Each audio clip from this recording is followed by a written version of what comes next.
Well, good morning, everybody, and welcome to the second week of Introduction to Buddhism. First, I want to thank all of you who wrote in your feedback. Thank you to all of you who offered positive feedback and words of encouragement, saying how useful it was, how inspiring it was. I really appreciate that. Thank you. There was also quite some feedback about things that some of you found more difficult. In particular, there were a lot of suggestions about the need for more structure, more outline, more clarity.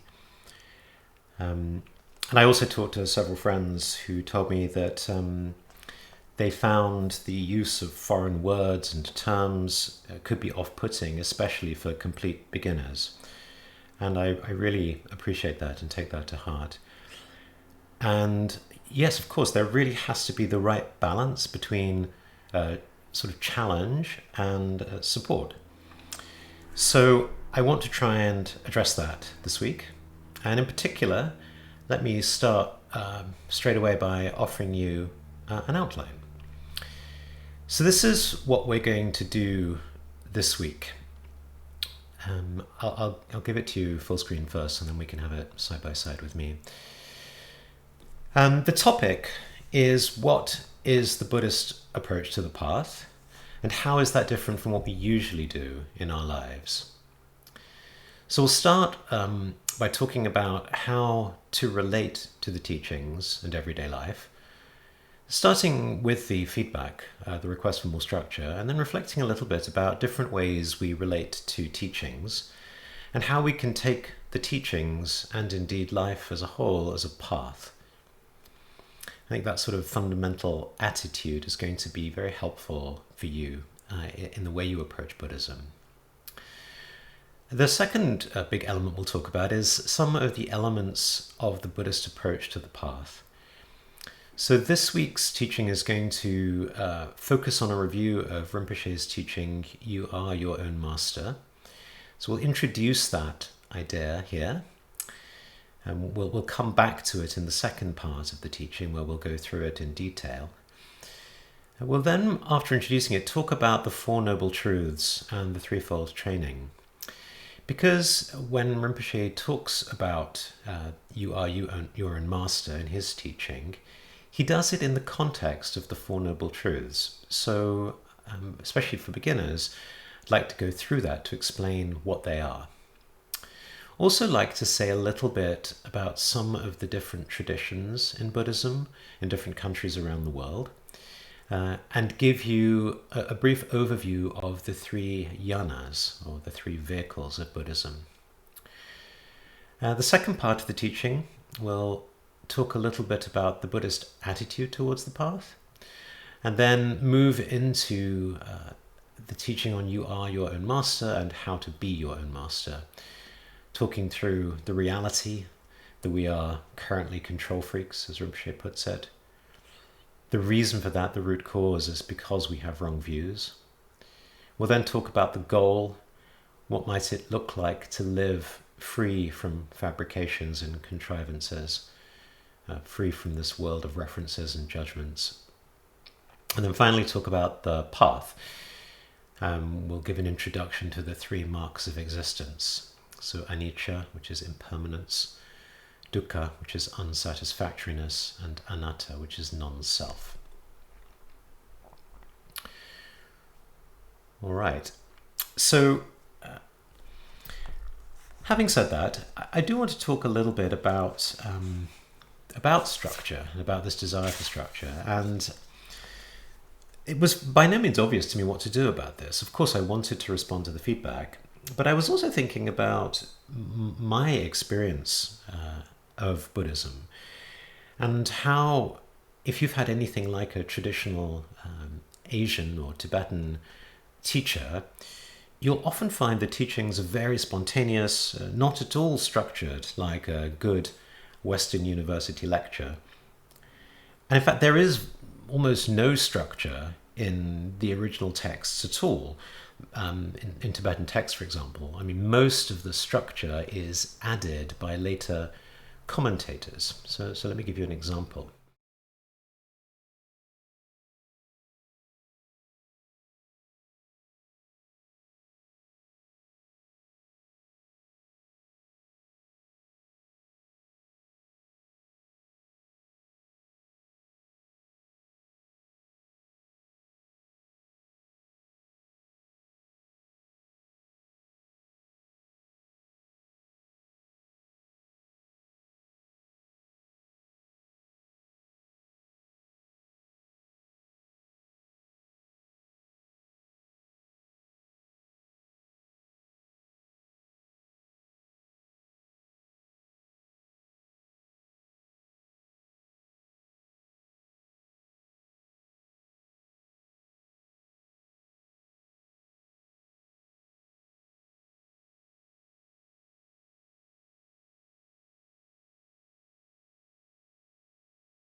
Oh, sorry, the audio's disappeared.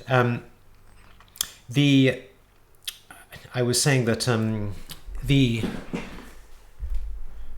deciding how to approach this idea of structure was not a no-brainer for me, because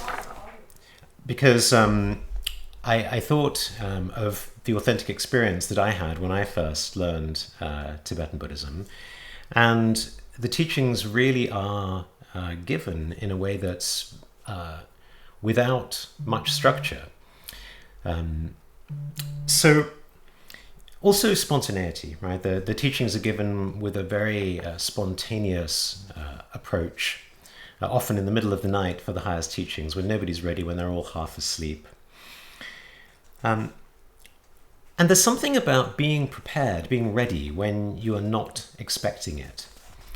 I remember many years ago, she gave me a seemingly unimportant suggestion during a conversation about my personal life. And I had some sort of recognition in that moment, but I didn't really make very much of it. And it wasn't until several years later, when I'd made some mistakes that were big enough for even me to notice, that I remembered that conversation. And that was actually a very significant moment for me, because I realized he is not going to go out of his way to underline and bold things that he wants you to see. Right? That's not the way it's taught at all. Right? In the tradition, it's far more that you are invited and expected to pay very close attention to see if you can find those nuggets of gold. And actually, I find that attitude is wonderful because, of course, most of the time we're not in a teaching, we're not with our teacher. It's about being in our life and being able to pay attention to those signals, those important things that we might otherwise miss. So I want to contrast that with so much of how we approach the modern world, right? Where we want our happiness, our mindfulness, our dharma to be quick and easy. One of the leading meditation apps, Headspace, started out by offering 5-minute meditations as a taster to then encourage people to go on to 10-minute or 20-minute meditations. But interestingly, users said, you know what, 5 minutes is very long. I'm not sure I can do so much. So they started offering a 3-minute meditation. And again, users went back to them and they said, I'm not sure I could do 3 minutes. And so now they offer a 1-minute meditation. Now, don't get me wrong. I think a 1-minute meditation is wonderful. It's better than nothing. But I think that's quite different from a committed approach to developing a practice. Even if we talk a little about the science of mindfulness, there's been a lot of research done. To be honest, most of it has not given particularly exciting results in scientific terms. Does that mean meditation doesn't work? Well, I don't think so, because most of the studies are based on giving an 8-week program to complete beginners. And I'm thinking, well, if you were to give a complete beginner an 8-week program in how to play the piano or speak a foreign language, and then ask them after 8 weeks how they're doing and how much they've learned, I suspect you wouldn't find very much, right? It wouldn't be very meaningful to compare someone who's played piano for 8 weeks to a concert pianist. And we know in psychology that mastery takes 10,000 hours of deliberate practice. Of course, you can play family songs on the piano during the holidays with a lot less practice than that, but I think that's something different from the possibility of the path. And just to be clear, and I don't say this in any way to scare people, but even if you're practicing 30 minutes a day, that works out at 183 hours a year. So to get to your 10,000 hours, that's going to take you 55 years. Right, so if you just do a daily 5-minute meditation on one of these apps, that's going to take you 329 years. So obviously, that's probably not the way to establish a meaningful practice if that's something that you're interested in. So yes, as I say, you can get many benefits from practicing less than that, just as you can get much enjoyment and many benefits from just being a beginner at the piano. But let's just be clear about what the possibility of the path actually is. And also, let's be honest, like we said last week, let's look at our self-deception. When a music teacher tells you that you can get into Carnegie Hall after just 8 weeks of practice, perhaps you should be a little suspicious. So why do we come to meditation and the spiritual path with similar expectations that it should be so quick and so easy? Because actually, if we are thinking in terms of being practitioners, we don't take that attitude at all. But let me just reflect a little more. I do actually think part of the challenge is that we've been trained to have things too easy. I was thinking of Amazon and Jeff Bezos, of course, one of the world's richest men. A few years ago, he was talking about Amazon's business model, and he said, I very frequently get the question, what's going to change in the next 10 years? And he said, that's a very interesting question. It's a very common one, but I almost never get the question, what's not going to change in the next 10 years? And I submit to you, that second question is actually the more important of the two.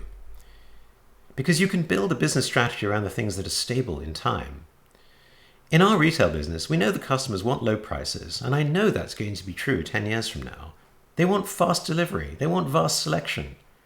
It's impossible to imagine a future 10 years from now where a customer comes up and says, Jeff, I love Amazon.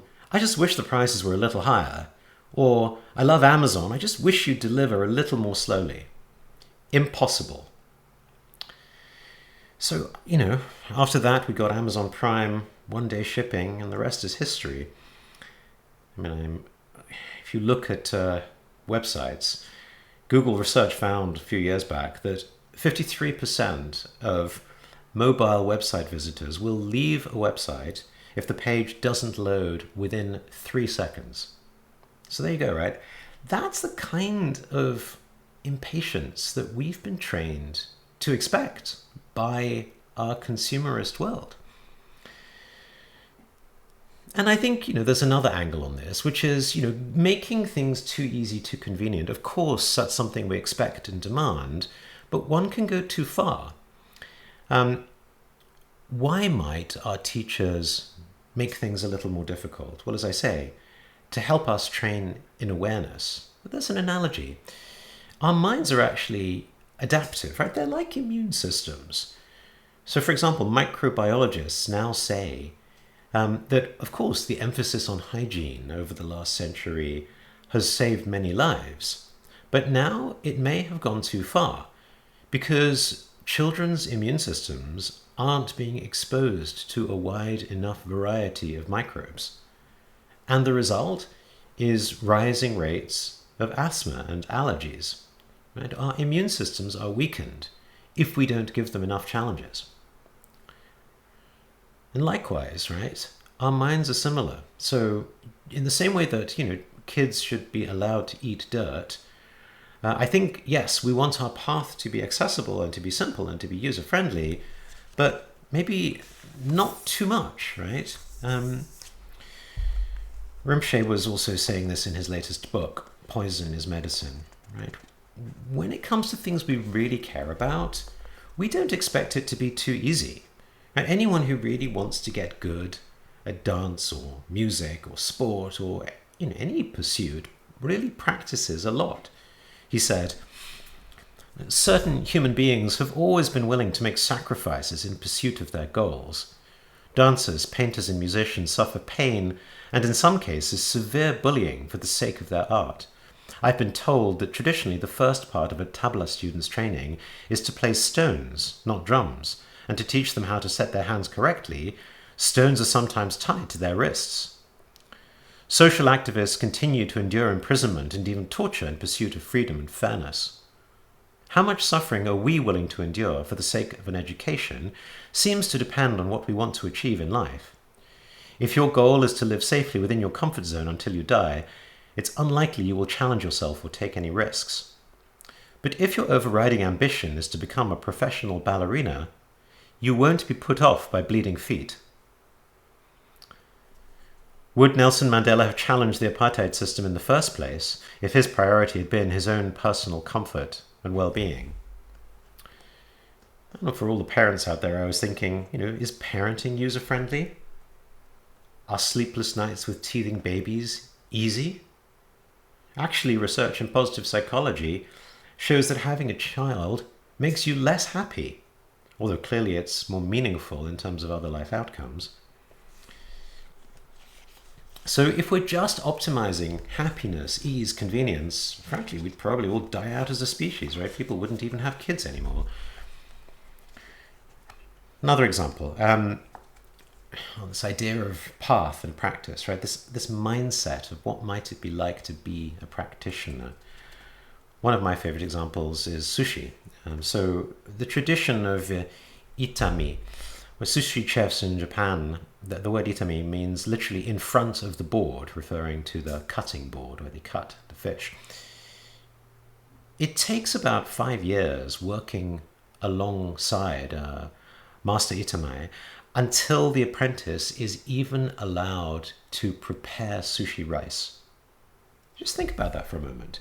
If you were told you want to become a great sushi chef, and for the first 5 years you weren't even allowed to cook the rice, how would you feel? You'd probably say, my goodness, this path is ridiculous, right? I want something quicker. I want something where I can see more progress. This is not for me. And even once they're allowed to cook the rice, the itamai has to, approve the consistency of the sushi rice, which is made daily by the apprentice, before they're then promoted to wakiita, which means near the cutting board. And now their duties expand to include daily preparation of fresh ingredients, preparing the blocks of fish, grating the ginger, maybe slicing vegetables. And eventually, this apprentice might be allowed to prepare sushi for clients and takeaway orders. And then after additional years, finally they might be appointed the itamai. If any of you, if you haven't seen the wonderful 2011 documentary Jiro Dreams of Sushi, I really recommend it to you. It's about he was then 85-year-old sushi master and owner of Sukiyabashi Jiro, which was the first sushi restaurant in the world to receive 3 Michelin stars. I think that documentary really gives a great feeling of what the traditional attitude is to a path of mastery. Now, I want to continue on this theme, just talking a little bit about aspiration, because obviously to stay with that kind of path, with all the difficulties that entails, the sort of seeming abuse at the beginning, you really have to want it. I remember many years ago I was with Rinpoche in Bhutan, and he was giving a public teaching, a blessing actually, and some 10,000 people came. And as he was looking at the crowd, and eventually as he walked through the crowd, he told me while we were there, he said, some of these people, many of these people have actually come here by donkey, right? They've come on foot. They put their provisions and their children on top of a donkey, and they've walked for 2 or 3 weeks just to get here. And for many of them, they have no real sense of what's going on. But for them, it's one of the most meaningful things they could do with their life. Just to be there, just to receive what he was offering. And I have to say that really touched me, because I think my experience over the years has been that so many of us in the West really have this consumerist, spiritual supermarket kind of mentality where we, demand everything immediately, just like Amazon Prime, and get frustrated if it isn't that way. Another classic example is the tradition of being accepted to be a monk in a Zen temple. This actually, one of my good friends, Chris, he was a monk at Daitokuji temple in Kyoto. And this happened exactly this way to him. It's recalled in D.T. Suzuki's book, The Training of the Zen Buddhist Monk. He says, you go as a novice, you go to the temple, and one of the monk officials will come out to see you as a new applicant. You respectfully present your letter of introduction and a certificate from the master by whom you're ordained. but then you're politely and firmly refused acceptance. The plea is conventional these days. The zendo is too full, or the temple is too poor, and no more admittance is possible. But if you as a monk novice accept this quietly and just go and try another monastery, there will be no zendo where you can find entrance, for everywhere you will meet this form of refusal. The refusal is just given once, and the official withdraws. And being left alone, the novice has nothing else to do but to continue his supplication in the same attitude as the beginning. He leans over his baggage with his head down. He's fortunate if left to himself, thus undisturbed, for sometimes he's forcibly ejected as an obstinate monk who refuses to accept the decision given out to him by the Brotherhood. So if any of you saw the movie Fight Club, you probably remember that rather strong scene where some of the applicants to Fight Club are trying to get in. It's exactly this same approach as admission to the Zen temple. So just to say, sometimes to get what we want in life, especially if it's valuable or precious or secret, that may not be so easy. And maybe sometimes it's good for us to have to work a little bit to remind ourselves of why it matters, why it's important to us. There's many stories in the sort of traditional tales of the Buddha's previous lives before he was born as Shakyamuni. For example, there's stories of how he used to carve holes in his flesh to fill with oil to make butter lamps, to make offerings. Or even in previous lives where he was king, he would give up his entire kingdom, all for the sake of hearing a word of the Dharma. For those of you who may have been, started the Tibetan practice, one of the first things you'll be perhaps invited to practice is the Nindro practice, the preliminary practices. And usually the first part of that is taking refuge, reciting a 4-line refuge prayer, and doing a physical prostration 100,000 times. Now that's a lot. Rinpoche jokes, if nothing else, you'll work on your abs. Probably true. But I find a lot of people sort of say, my goodness, really? I mean, do I have to do this? What's this got to do with learning Buddhism? And please, at that moment, remember the sushi rice, right? But also, it really is about understanding if people have the diligence that they're going to need later on in the path. Because even if, we have what it takes to show up for a teaching, at some point we're going to be on our own. At some point it's just going to be us and our meditation cushion. And what are we going to do then? And I think that's really what the teachers are trying to help us understand, right? They're trying to prepare us for those moments. So I want to emphasize, look, I really take on board your feedback about making this clear, making this simple, and I shall endeavor to do that. But I do also want to try and give you a bit of a flavor of how the Dharma is traditionally presented.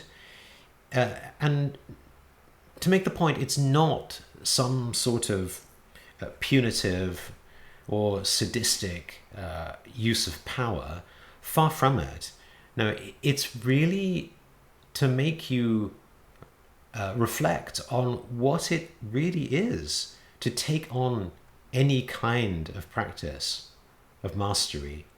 And to be honest, if you wanted to become a great chef or a great pianist or a great gymnast, or even a great doctor or a great lawyer or a great carpenter, right? I think there's this acknowledgement in our worldly lives that we're going to have to put in the time, the practice to do what it takes.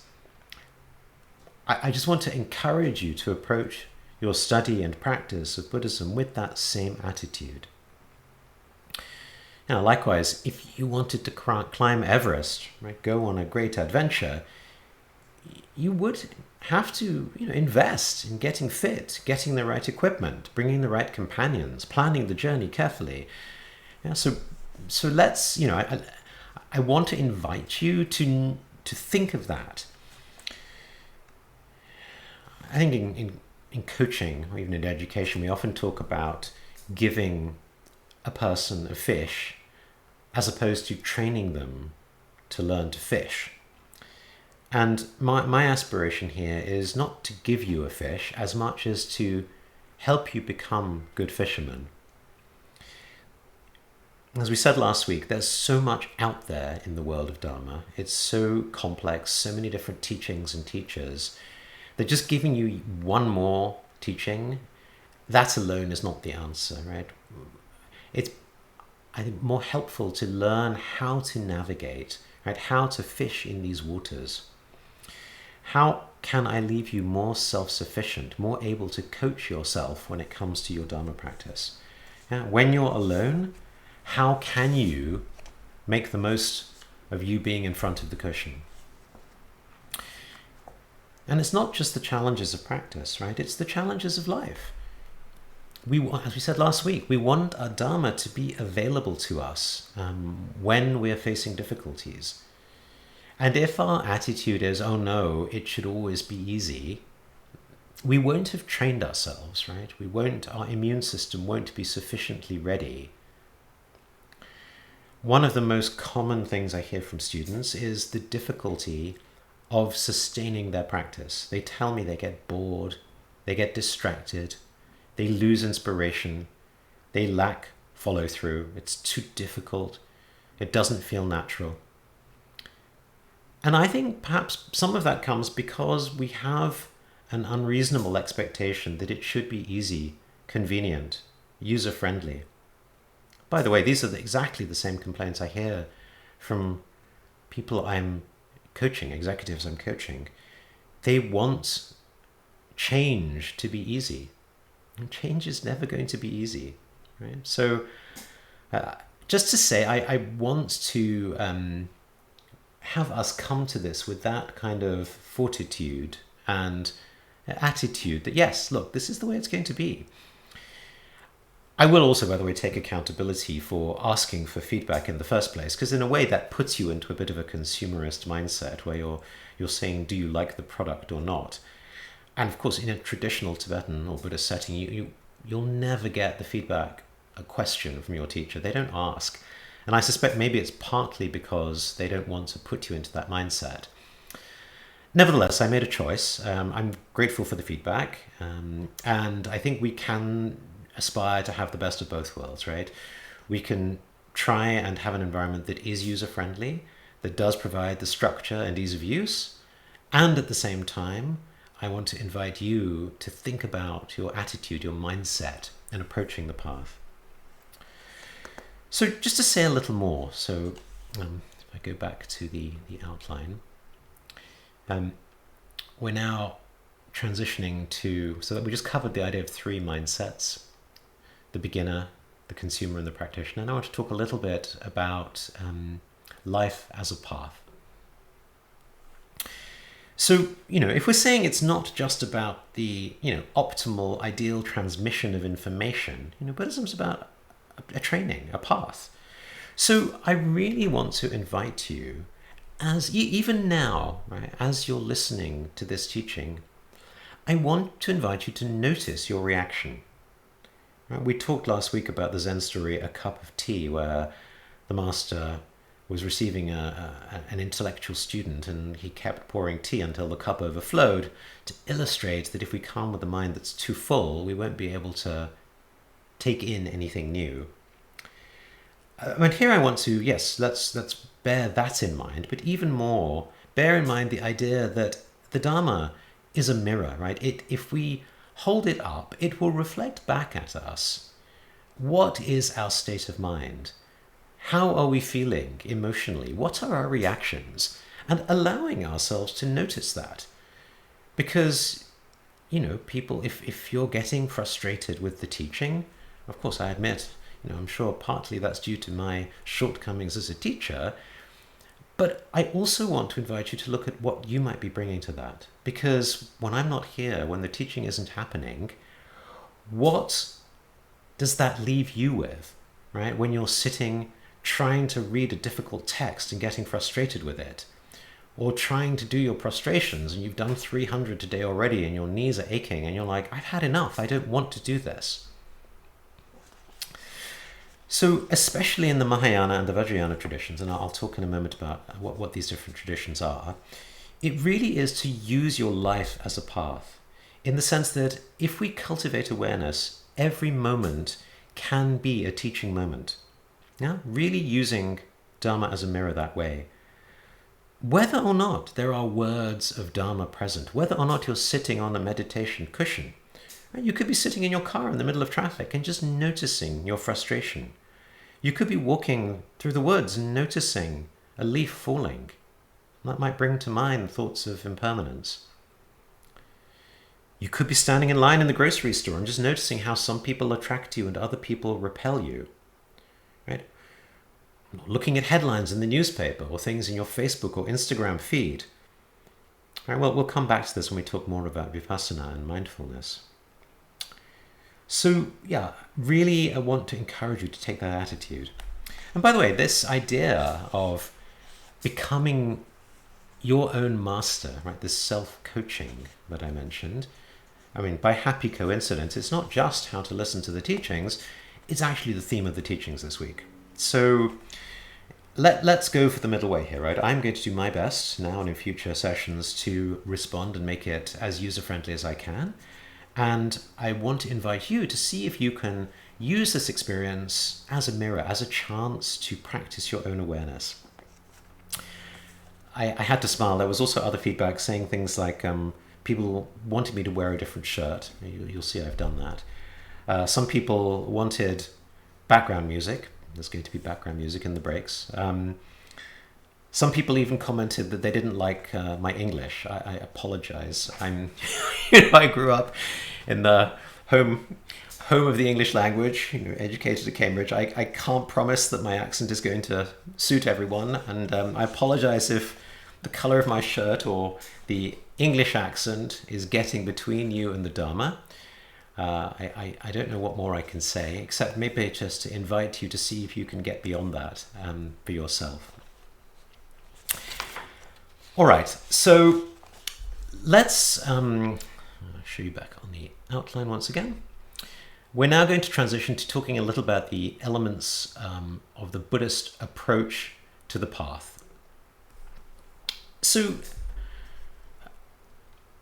Rinpoche started by saying, you are your own master is straight from the Buddhist teachings, right? It's actually in the Dhammapada, one of the original Buddhist texts. And the quote is, "One is one's own refuge. Who else could be the refuge?" So as Rinpoche said, it's not just a core idea in Buddhism, it's also a core idea in the West, right? In modernity, self-help, psychology, leadership, but not just modernity. I mean, if you go back to ancient Greek philosophy, Stoicism, it's very much something that's been part of wisdom traditions, right? We have to take care of ourselves, right? I think there's an interesting difference though, because in the West, self-mastery or self-control tends to be predicated on learning more about the self. Whereas in Buddhism, actually, paradoxically, self-mastery comes from realizing that there is no self. Now, that may not mean much at the moment, so we'll come back to it repeatedly. I just want to, for the sake of auspiciousness, give you a quote from the great Japanese master Dogen, who was the founder of the Soto school of Zen, from his Genjo Koan, where he says, "To study the Buddha way is to study the self. To study the self is to forget the self. To forget the self is to be actualized by myriad things. When actualized by myriad things, your body and mind, as well as the bodies and minds of others, drop away. No trace of realization remains, and this no trace continues endlessly." Rinpoche then said, Buddhism is actually, yes, of course, we can say it is a path for happiness. Why not? As we said last week, we'll never begrudge that. But he said it's really a path to study life and study mind. I thought that was a very interesting choice of words, right? Because most of us study sounds an awful lot like being back at school. And we think, what? Is that really what we're signing up for? So let me unpack that a little, because when we think of life, life is all the phenomena of the world, right? And in Buddhism, when we study the phenomena, we're actually studying the nature of phenomena.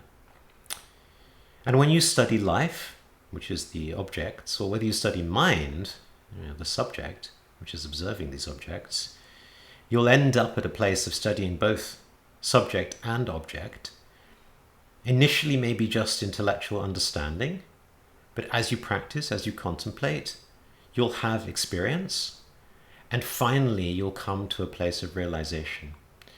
Right? So the path always has this idea of understanding, then experience, then realization.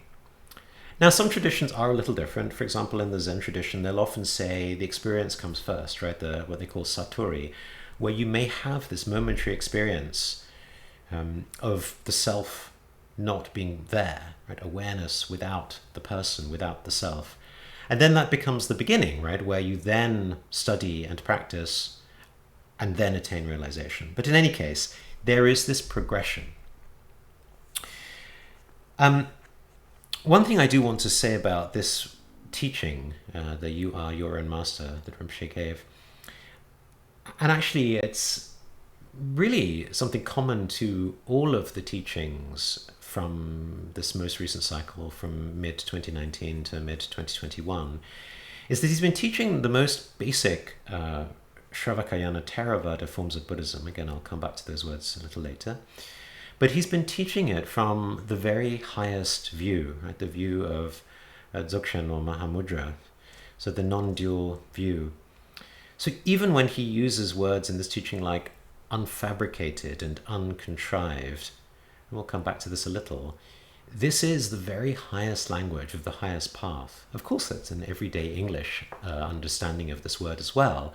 But I just want to point out to you again, for the sake of auspiciousness, that there's something going on here which is really a beginning, an introduction, which if you stay with it, will really take you all the way to the very highest teachings in the Buddhist path. And it's quite unique because he's never taught in this way before, and I'm not aware of any other teacher that is teaching these introductory teachings like the 3 marks, like vipassana, like mindfulness, with this non-dual or even beyond non-dual view of Dzogchen and Mahamudra. It's really quite special. So just to say that, and just to sort of give some praise, I mean, which is again also traditional, we should always praise the teachings that we are engaged in. But in this case, I really want to emphasize that, because I think it's a very unique experience which you won't find elsewhere. He then went on to talk about what do we mean by happiness in the Mahayana path. And actually there's a Tibetan word, rangwong, which means something like, again, self-mastery, hence the title of You Are Your Own Master. But as he said, it comes down to, as Shantideva, the great Mahayana Buddhist master, wrote, whether or not we're independent, right? This notion of when we are under control of others or under control of circumstances, we're not generally happy, right? When we're not autonomous. Very much something we would agree with findings from psychology, from leadership, all these things, right? So this, I say, very, very consistent. Another quote Rinpoche gave is from the Dhammapada, again. You should do your own work, for the Tathagatas only teach the way, right? Tathagatas is a word for the Buddhas. So again, you are your own master, right? The path will be given to you, it will be offered freely, but whether or not you get anything out of it is up to you. It's a little bit like saying your parents could buy you a piano, but as a child, whether or not you become a great pianist, it's got nothing to do with the absence or presence of the piano. It's what you choose to do with it, right? It's very much that same attitude in the Buddhist path. Okay, back to the outline. So sort of touch on the Four Noble Truths and the threefold training. So 2b in the outline. as I mentioned, in this teaching, Rinpoche is going to follow the structure of the Four Noble Truths. So I just want to talk a little bit about those. They were actually the Buddha's first ever teaching after his enlightenment at Bodh Gaya, given at a place called Deer Park in Sarnath, which is about 10 kilometers northeast of present-day Varanasi.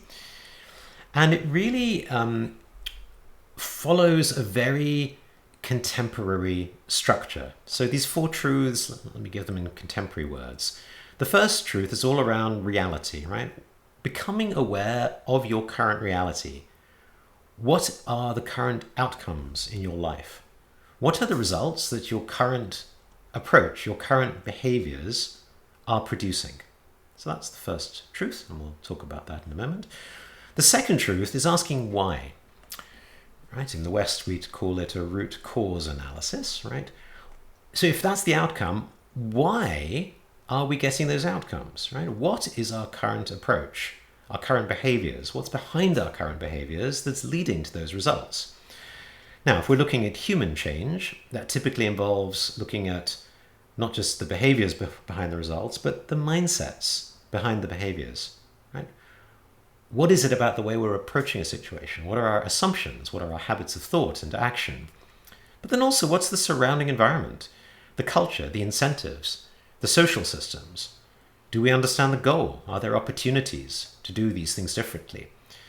So there's a lot there about root causes. Okay, the third noble truth is about the goal. Okay, if the first noble truth is where are we now, and the second noble truth is why are we where we are now, then the third noble truth is where would we like to be? Right? What is the desired outcome? And then finally, the fourth noble truth, as you might expect, is the path. Right? Once we've got the first three, once we've figured out where we are and where we'd like to be, how can we get to where we'd like to be? Right, so in medicine, this same approach would be taken in terms of a diagnosis and then coming up with a treatment. Similarly, in coaching, leadership development, and self-help, we take exactly this same approach, right? So you could say it's actually very scientific in a way.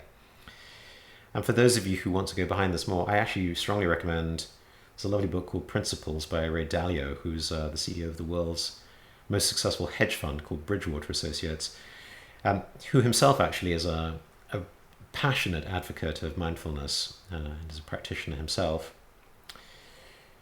You could actually, thinking back, you could almost say Buddha was the world's first executive coach, right? He set out what is now used today as an approach to coaching more than 2,500 years ago. But just because this is best practice does not mean it's common practice, right? Reality-wise, how few of us are willing to be truly honest and self-aware about our current situation, about how we're actually doing, about what people actually think of us, how they actually experience us. There's some wonderful research, again from psychology, looking at couples. And it turns out that if you ask a couple how well they're doing in their relationship, they are actually a less accurate judge of whether or not they're going to stay together than their friends and family, right? We delude ourselves.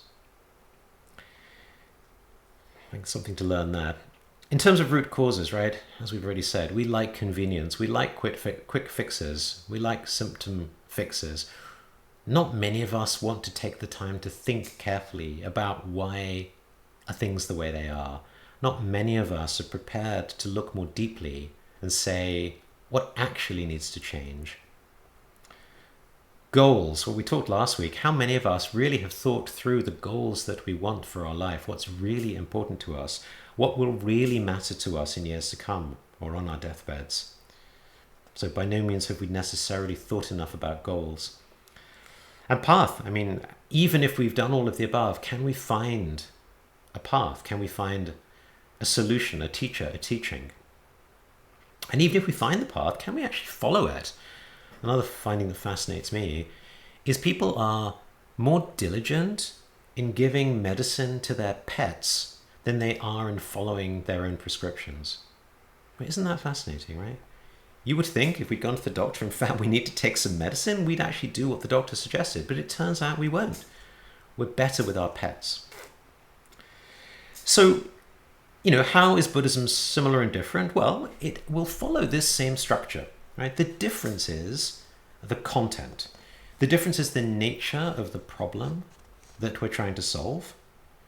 It's not the same as our approach in ordinary life. And indeed, even the approach taken by the best coaches and psychologists and leadership professors, they're not looking at the problem the same way Buddhism is. Not just looking at the problem of happiness differently. And Buddhism has a quite different diagnosis and a quite different expression of the goal from positive psychology. But there's an additional problem, as we talked about last week, right? This innermost dimension of awakening, of wisdom, of awareness, which psychology doesn't really look at. There's very little structured thinking or problem solving, and almost nothing that's been done in terms of a path, in terms of the modern Western tradition. So again, it's not just that I think that Buddhism offers a different and deeper approach to thinking about happiness. It offers something more and additional with respect to this innermost dimension of wisdom and awareness. So what are the Four Noble Truths in the Dharma? So the first one is that our current situation is that life is unsatisfactory, right? The word dukkha. And it's often translated as suffering, and I think some people say, oh, Buddhism's a little pessimistic for using that word. But I think, as Rinpoche says, nothing will ever satisfy us completely. If something's good, we want more of it. If something's bad, we want less of it. It's almost unheard of that we say, wow, this is perfect just the way it is. And even if it is, there's usually that thought, oh yes, but it better continue this way, right? The second noble truth is the origin of suffering. And in Buddhism, this is understood to be craving. The word is tanya, which means thirst. Seeking delight from the world, right? Wanting the world to make us happy. I was thinking, in the West, our eternal quest for youth and beauty rather than the acceptance of aging. Even now, this massive problem of teenagers using things like Facetune to improve their appearance on Instagram or TikTok. And how many plastic surgeons now are having young people go to them saying they want their face to look more like it looks on Instagram. Amazing, right? The third noble truth is about the cessation of suffering. And here the word is nirodha, right? The original word, which means freedom. Freedom from craving, peace, equanimity. And then finally, the fourth noble truth is the path, right? Traditionally, it's taught as the Eightfold Noble Path. So those 8 elements are right view, right intention, right speech, right action, right livelihood, right effort, right mindfulness, and right concentration.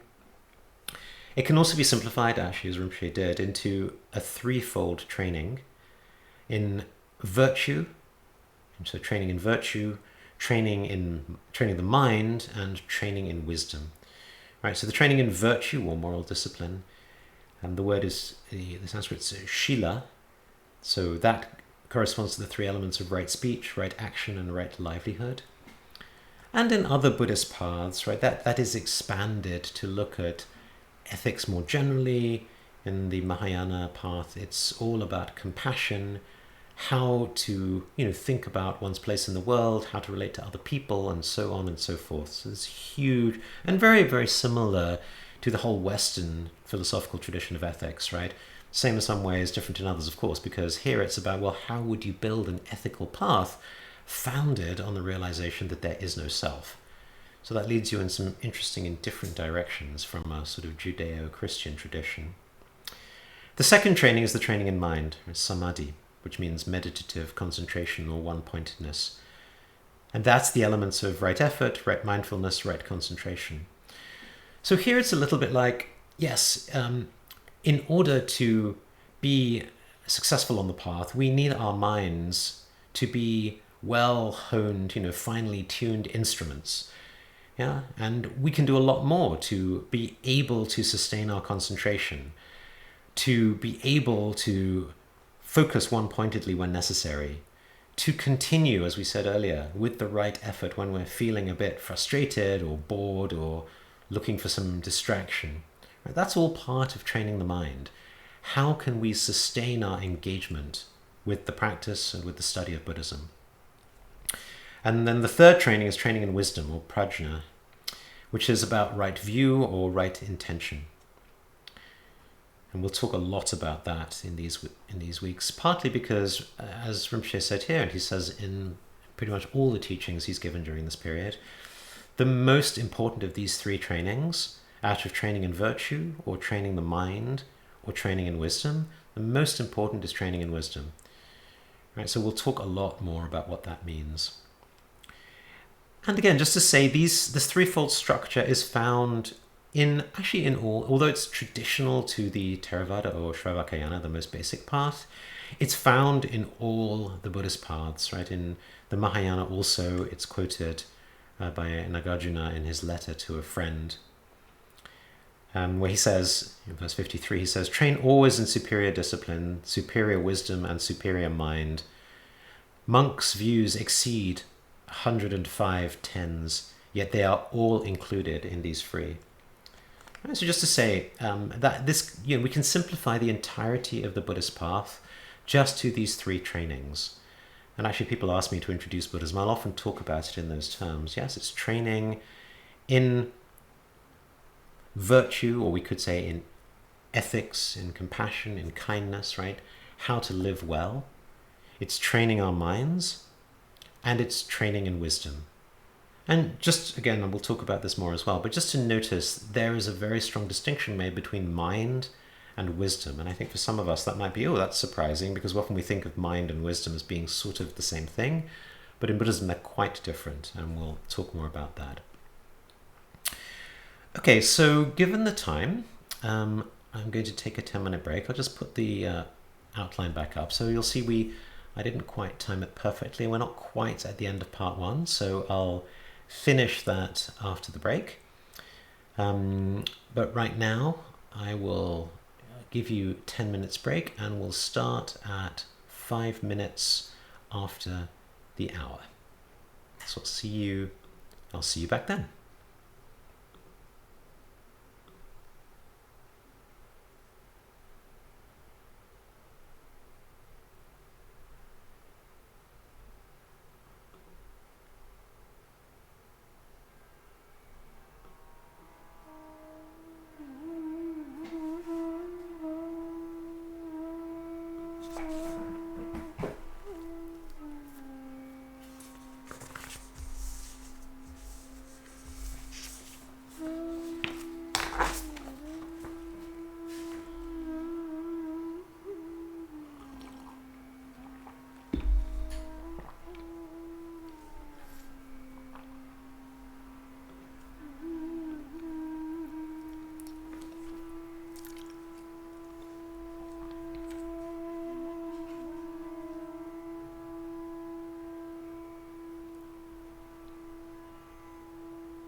All right. Turn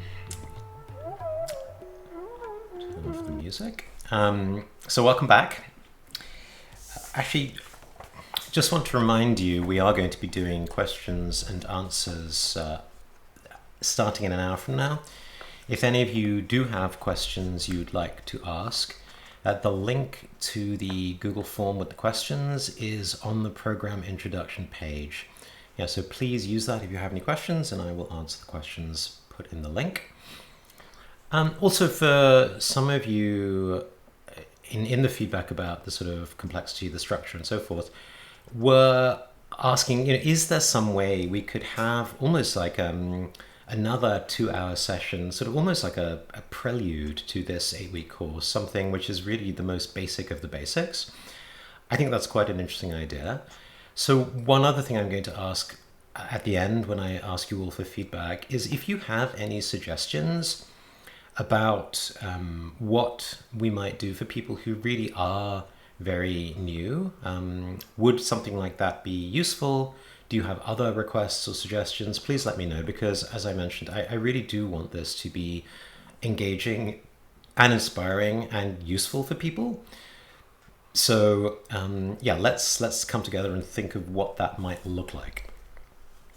Okay, so before the break, I was saying that Buddhism has different traditions, but also that Buddhism is different from psychology. So I want to just talk a little bit about this idea of going deeper, right? Problem solving at different levels. And I said it can be difference in the problem definition, difference in the goal, but even in the Western tradition of problem solving, there's something called the 5 whys, right? Which was originally a technique used to explore cause and effect relationships in problems. It was developed by Sakichi Toyoda in the Toyota Motor Corporation, and is now widely used today in lean manufacturing, Six Sigma, and so forth. And the idea of 5 whys, well, it's sort of anecdotal, but the idea is you keep asking why till you reach the root cause. In other words, till you find the thing that when you eliminate whatever that root cause is, that will stop the problem occurring. So an example they give, imagine your car doesn't start. So you ask why. Okay, it turns out the battery's dead. And so at that point you might think, well, maybe I should just replace the battery, right? But then you ask, well, why is the battery dead? And it turns out your alternator's not functioning. And you're like, oh, that's interesting. So you ask why again. It's like, well, the alternator belt has broken. And then you're like, well, why is that? So it's the 4th why now. Well, the alternator belt was well beyond its useful service life, and it hadn't been replaced. So why was that? 5th why. Well, because the vehicle was not maintained according to the recommended service schedule. Right, so this is now the root cause.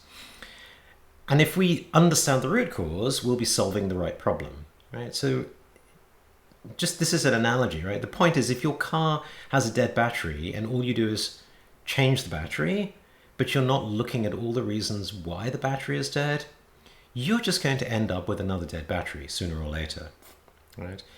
And I think this is, from a Buddhist perspective, what would mark the biggest difference between a Buddhist path and a standard psychological path, is that Buddhism really wants to go to the very root cause of asking, why is our experience of life the way it is? And if we really want to change it, what do we do? Right? So I think it's quite different from thinking about, how does the mind function, which is something that psychology does. It's really asking more deeply, how can we deal with the root cause, which is our experience of suffering and what that comes from? So let me talk briefly about the different paths within Buddhism. The word is, the Sanskrit word is yana, right? Which actually means vehicle. It's from a Proto-Indo-European word, ye, which means to go. So the oldest of the Buddhist traditions or schools, so there's 3, right? The oldest is called the Theravada or the Shravakayana. Theravada means like the way of the elders. In early Buddhism, there was sort of a split into 18 different schools, and the Theravada is the only one of those 18 schools that has survived to the present day.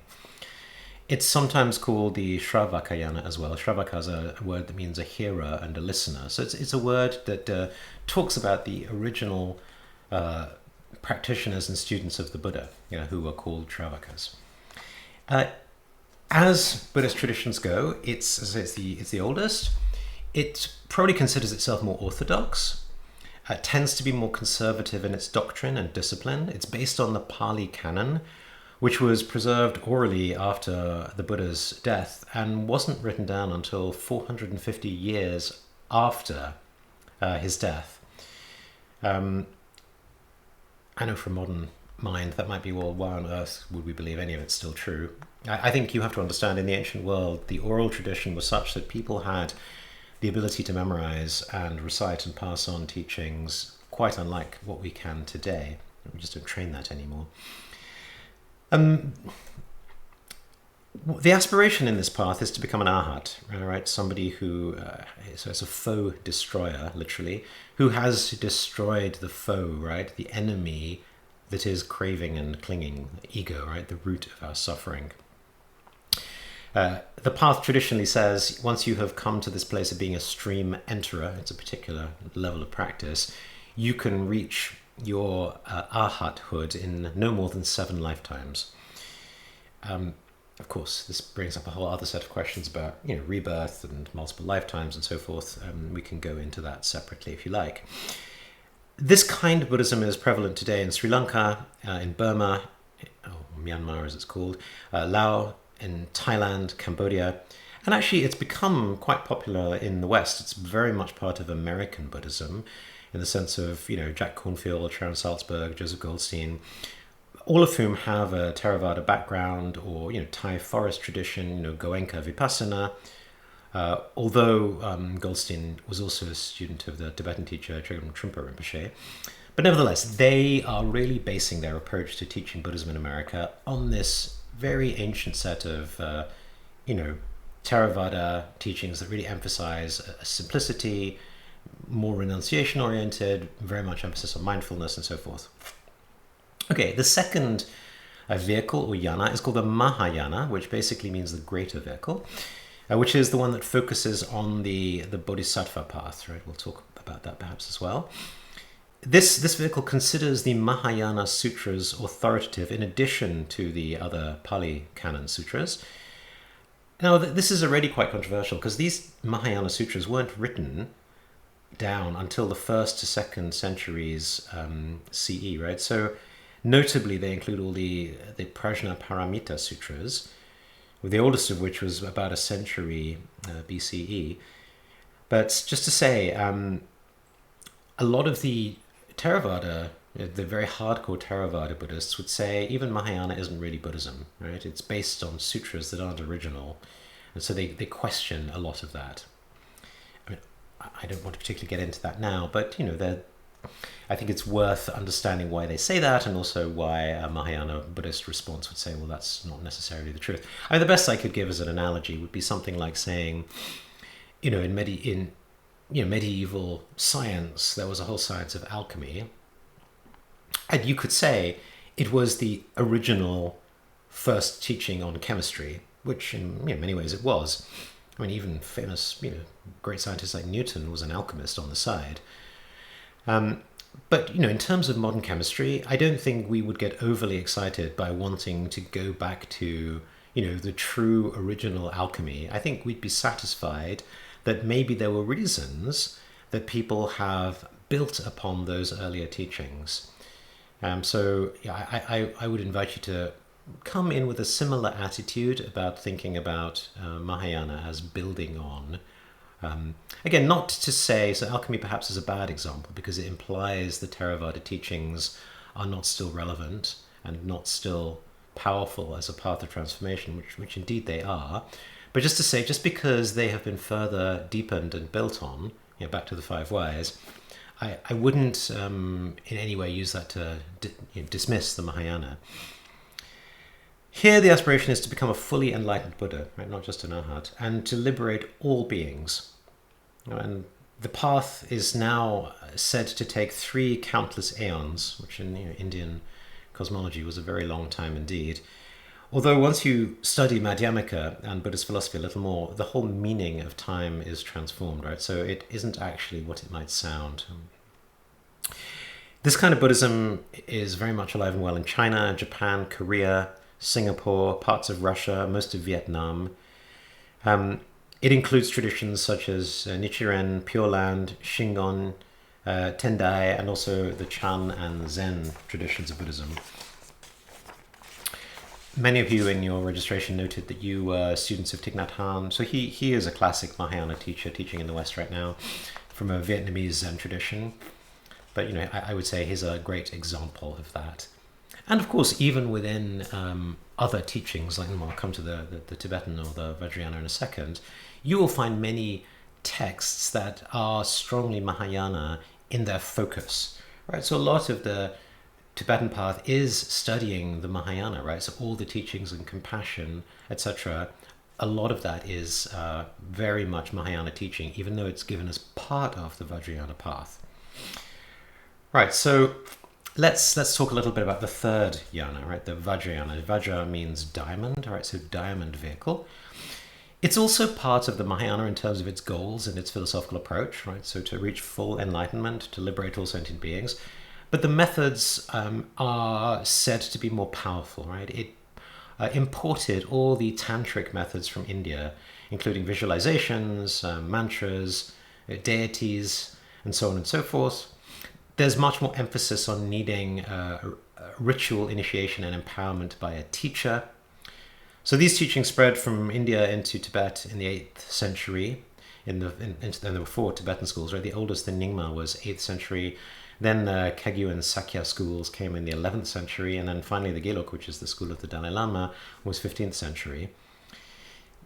Vajrayana offers the promise of attaining Buddhahood in one lifetime, in this lifetime, which I think perhaps accounts for its popularity in the West right now. Back to the wanting something quick and doable.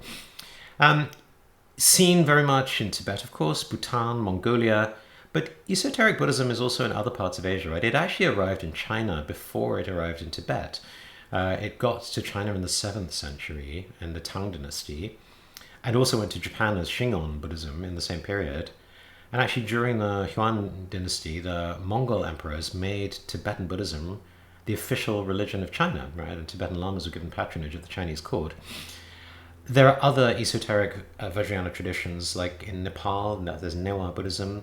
And actually even in Indonesia, there's a form of esoteric Buddhism. And actually the Borobudur temple complex has a strong tantric influence as well. Generally, the outer teachings of Tantric Buddhism, the meditation, the mindfulness, the mind training, the compassion, all of those, they're given publicly. A lot of the inner teachings are secret. And as Rinpoche explains in his book, and indeed in the teaching, which is on the website, Poison is Medicine, this is not, yes, they can be misused, of course, and indeed, but I think another important reason is that they can be misunderstood, right? If you're not given an appropriate introduction, you can think that you're doing these super advanced practices, but bear in mind, you're working with the nature of your mind. And unless you know what you're doing, it's very easy to miss what's going on inside your mind and your awareness, right? So without the proper training, you might think you're practicing these extremely high Tibetan teachings and instead just be indulging in some kind of daydreaming or some kind of spacing out, right? So part of the reason that traditionally the teachings were secret, and ideally still are, is to protect the practitioner, right? So you don't end up wasting your life doing something which is essentially not going to help. It's a challenge because nowadays you can buy even the most secret text on Amazon, right? And it is unfortunate because if I think it's read by somebody without the proper context, the proper introduction, you might intellectually think you understand it, but in fact you might completely miss it. And that's very tragic because if you do eventually meet a Tibetan teacher, back to the cup of tea, your cup of tea will be filled. And you might already think, I already know all about this. I've read 3 books on Dzogchen and Mahamudra already. I bought the books, I read them. But that intellectual understanding, even if it were to be correct, is probably going to mean you're missing something. Of course, this vehicle of Vajrayana includes the Tibetan teachers in the West, the Shambhala tradition of Chögyam Trungpa Rinpoche. Some of you said you're students of Pema Chodron. I mean, she is, of course, a former student of Chögyam Trungpa herself. I will say of all the traditions, it's also the most misunderstood, not least, I think, because in the West, the word Tantra and Tantric seems to be, point people towards ideas of exotic sexuality, which it's not really what it's about. I regret to inform you. So, I think it's a shame, because really these teachings are very profound, and as a way of understanding and realizing non-duality, there are some extremely powerful methods. So maybe we can talk more about that. As I mentioned already, I think one thing you'll see in this program, this 8 weeks, and the teaching cycle that Rinpoche gave, it's really a Theravada curriculum, right? We're talking about the 3 marks, we're talking about Vipassana, we're talking about, what does wisdom mean? But we're doing it from the very highest Buddhist perspective. So although, it might seem introductory, and it hopefully will be, as I said already, it's going to be something that can take you all the way. I want to say a little more about a Buddhist attitude, right? Kind of 4 things, I think, that, what does it mean to really approach life, approach the world as a Buddhist? One is already that we've talked about this idea of choice or accountability, this idea that you are your own master. So we talked last week, don't be led by authority, like the Buddha's teaching to the Kalamas. And I think this idea of accountability is very much part of the modern West as well. Right? You look at modern leadership or self-help, look at Stephen Covey's book, 7 Habits, the best-selling leadership book of all time. He starts by talking about personal accountability. Right? We have to start there. And it's the same in Buddhism.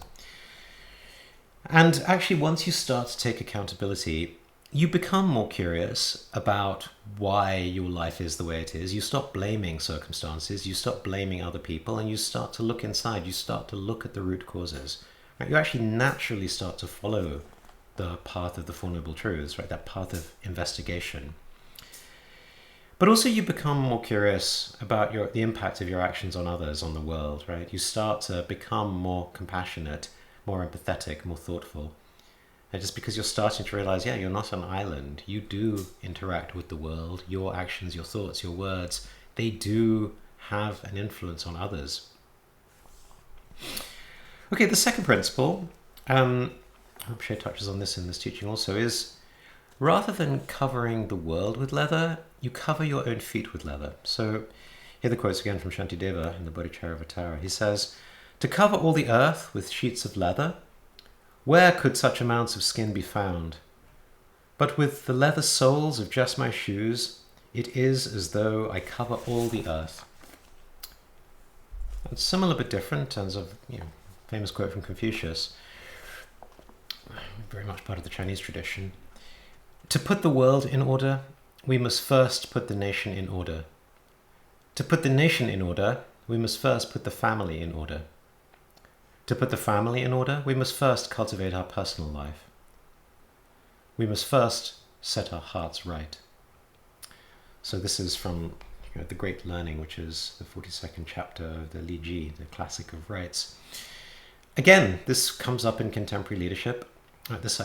Even you go on a plane, put on your own oxygen mask first.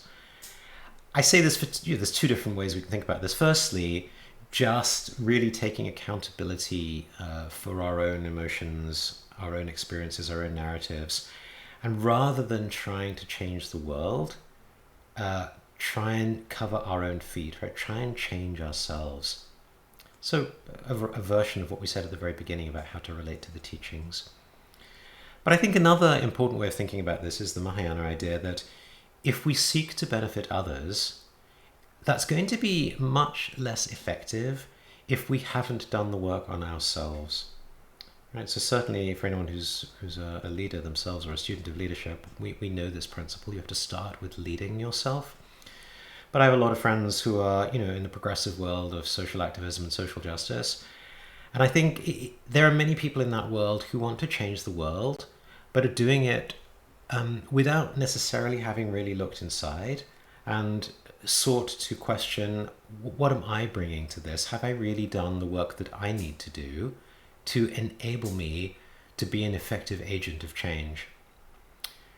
And so, in this sense, the Buddhist path is not a selfish path of me first, right? I'm not putting leather on my own feet for my purposes only, but rather I do this because I see this is foundational to the work that I wish to do for the sake of others, for the sake of making the world a better place. Right? I acknowledge that I can't do that without doing my own work. Okay, third principle is first do no harm. Right, so another quote from the Dhammapada. Actually, I'm sure I quoted that this week also. Doing no evil, engaging in what is skillful, and purifying one's mind, this is the teaching of the Buddhas. Rinpoche simplified it to say, do no harm, do good, train your mind. So again, I think, well, firstly, we can interpret this in the sort of the idea of the Hippocratic Oath that doctors will take, right? When you see a problem, if you don't really know what you're doing, sometimes it's better just to do nothing rather than attempt a solution that could make things worse. Contrast that with, the Silicon Valley mindset of move fast and break things. I think many people have, have already said after, Mark Zuckerberg said that was Facebook's philosophy. It's interesting, maybe we've ended up breaking US politics. Was that really a good outcome? We can think about that. But it does come back also to the teachings themselves. This notion of the Theravada, the Mahayana, and then the Vajrayana, Rinpoche has often said it would be ideal if a student would first do 20 years of Theravada, then 10 years of Mahayana, and only then become a Vajrayana student. Right, this idea of really putting in place a foundation so that we can truly first learn to do no harm, and then learn to do good, and only then learn to really try and transform our mind. The trouble is everyone wants the best, the most advanced, the highest. Reminds me of living here in Vancouver. I don't think you'll find any other place in the world where you'll see so many Lamborghinis with N plates for new drivers. Right? There's this whole idea of people want the best even if they're not necessarily ready for it. But I think it's also important, even in everyday stuff like looking at marriage. Right? There's a John Gottman, the famous marriage expert, who's famous for being able to predict a divorce with greater than 90% accuracy after only spending 15 minutes with a couple. And his observation was you can really tell who's going to make it and who isn't by looking for the presence of what he calls the four horsemen, right, which are criticism, contempt, defensiveness, and stonewalling. Basically negativity, right? Basically, as we all know, a word said in anger can undo years worth of kindness and trust. So first, do no harm, right? So even for those of us who aspire to be very great practitioners, it's always reminded, are we able to do that in our lives with the people closest to us? Are we able to really do no harm? Because if not, maybe it's worth just focusing on that perhaps a little bit more rather than advancing in these focusing on super advanced, Vajrayana practices if we can't even do no harm to the closest people in our lives. I think the final thing I would say is that Buddhism is really a path of the middle way, right? It's this path of being an integrated, holistic kind of path. So like these three trainings we've talked about already, right? The training in wisdom, the training in mind training, and the training in discipline or ethics or compassion and kindness, they're all necessary. They're all mutually reinforcing, right? So it's not a sort of pick and choose kind of path, right? It's not like you might say, oh, I fancy being like an intellectual. Well, yeah, you can study Buddhism, you can get a PhD. That's not really what it is to be a practitioner, right? And while of course it's wonderful to practice mindfulness and to practice kindness, that alone, without, as Rinpoche keeps saying, without wanting to understand and practice wisdom, that's really not engaging in the fullness of the Buddhist path either. Okay, so back to our outline. So that finishes the Buddhist attitude, so 2D. Now coming on to section 3, you are your own master.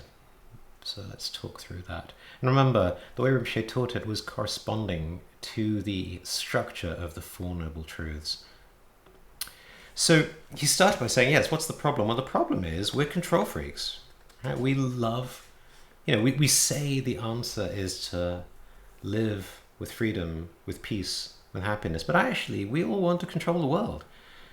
And he contrasts that with the Buddhist approach of controlling your own mind, right? Covering your own feet with leather. But he says we have no plan to control ourselves. We only want to control others. And not just other people. We want to control the weather, the market, our car, our laptop, our garden, our kitchen, our laundry. And he actually said, in the word control freak, in English, the word freak has an element of deformation, right? There's some kind of personality disorder. So as he said, becoming a control freak, we develop a personality disorder. We lose our fundamental kindness. We become too busy trying to control the world. We no longer have empathy, no wish to benefit others. We become narcissists, we become entitled. We lose the bird's eye view of life. So, he talks a little bit about, live and let live, which is quite nice. Or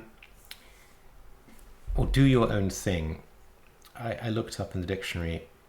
So Cambridge Dictionary says, live and let live means to accept things as they are and not try to change them. Merriam-Webster says, it's used to say that a person should live as he or she chooses and let others do the same. So I guess we could say it's about acceptance, right? Acceptance of other people, acceptance of the world, acceptance of ourselves. But as Rinpoche says, we might know this, but we don't do it. Right? And of course, if you're a control freak, you're always going to be unhappy because the other people and the world at large, maybe you can get them to do what you want for a little bit, but ultimately the world cannot be controlled, right? Other people cannot be controlled. I do also think this is part of, the technocratic modern world where we think there's a technical fix for everything. But, as we know, climate now is out of our control. Even with COVID, I think we're learning that, things are not so easy as it might seem, especially if it turns out that COVID was indeed an escape from a lab. I'm reminded of the movie Jurassic Park, where there's a scene where the scientist, Ian Malcolm in the movie, he talks to the CEO of the park, John Hammond, and they're having a conversation asking, well, is it possible for dinosaurs to breed in the wild? And the CEO, John, says to him, well, no, we've specially genetically engineered them, so they're all female, right? And only females, then clearly they can't breed. And Malcolm, as you may remember in the movie, he kind of looks and shrugs and says, life finds a way. It's a quote I very much love, right? Life finds a way. I think that's very true, right? So let's not imagine we are going to outsmart life. There's something I did want to say that Rinpoche didn't touch on so much, which is the sort of the middle way, the acceptance versus change, right? Because if you really go to take the teaching to its fullness and say, well, live and let live, take everything as it is, then one could easily, I could say it two ways. Firstly, if I were taking on your feedback, I could say, leave me alone. I don't want your feedback, right? Live and let live. So you can see if I were to take that attitude, I'm actually cutting myself off from the ability to be helpful, from compassion. But I think the flip side is also true, right? I think, and especially in the West, I think a lot of people get confused about acceptance and boundaries, right? Because they say, well, if I have an abusive spouse, is Buddhism telling me that I should accept that?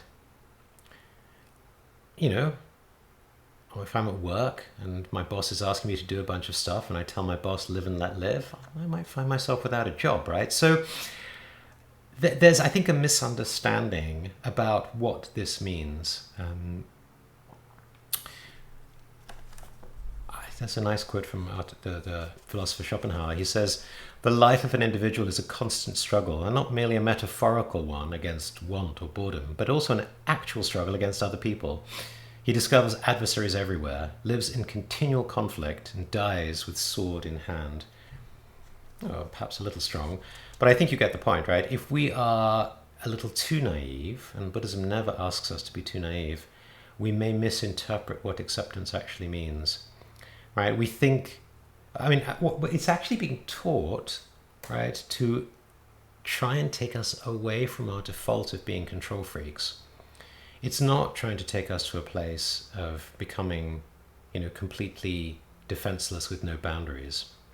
Actually, I think one of the best expressions of the middle way comes from the famous Serenity Prayer as used in Alcoholics Anonymous, right, written by Reinhold Niebuhr, the American theologian. He says, the way it's said now is, God, grant me the serenity to accept the things I cannot change, the courage to change the things I can, and the wisdom to know the difference. So even here, I hope you could start to see why wisdom is so important. Because we need to know which things should we accept, which things should we change, and it's very difficult to know that without the wisdom to know the difference.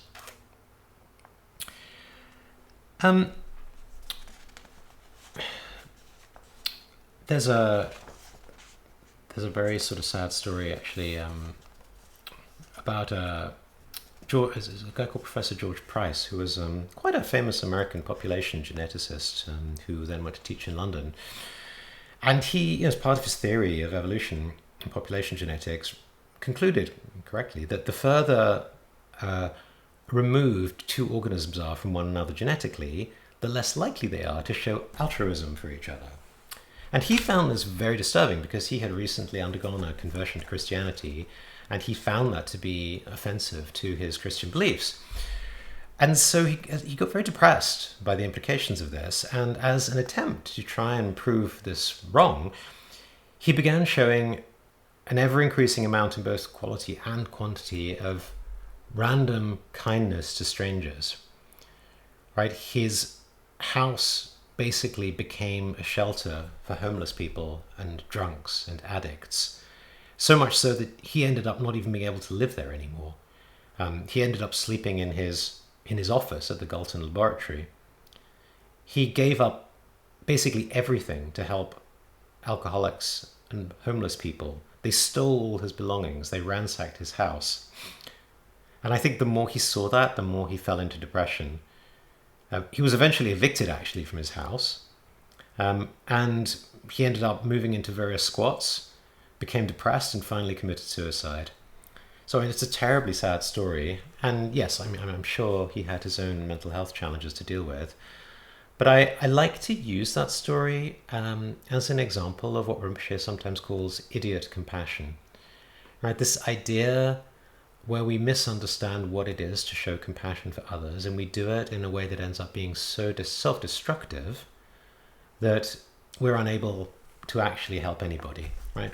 It shows, yes, compassion and a desire to do good, but it shows no wisdom.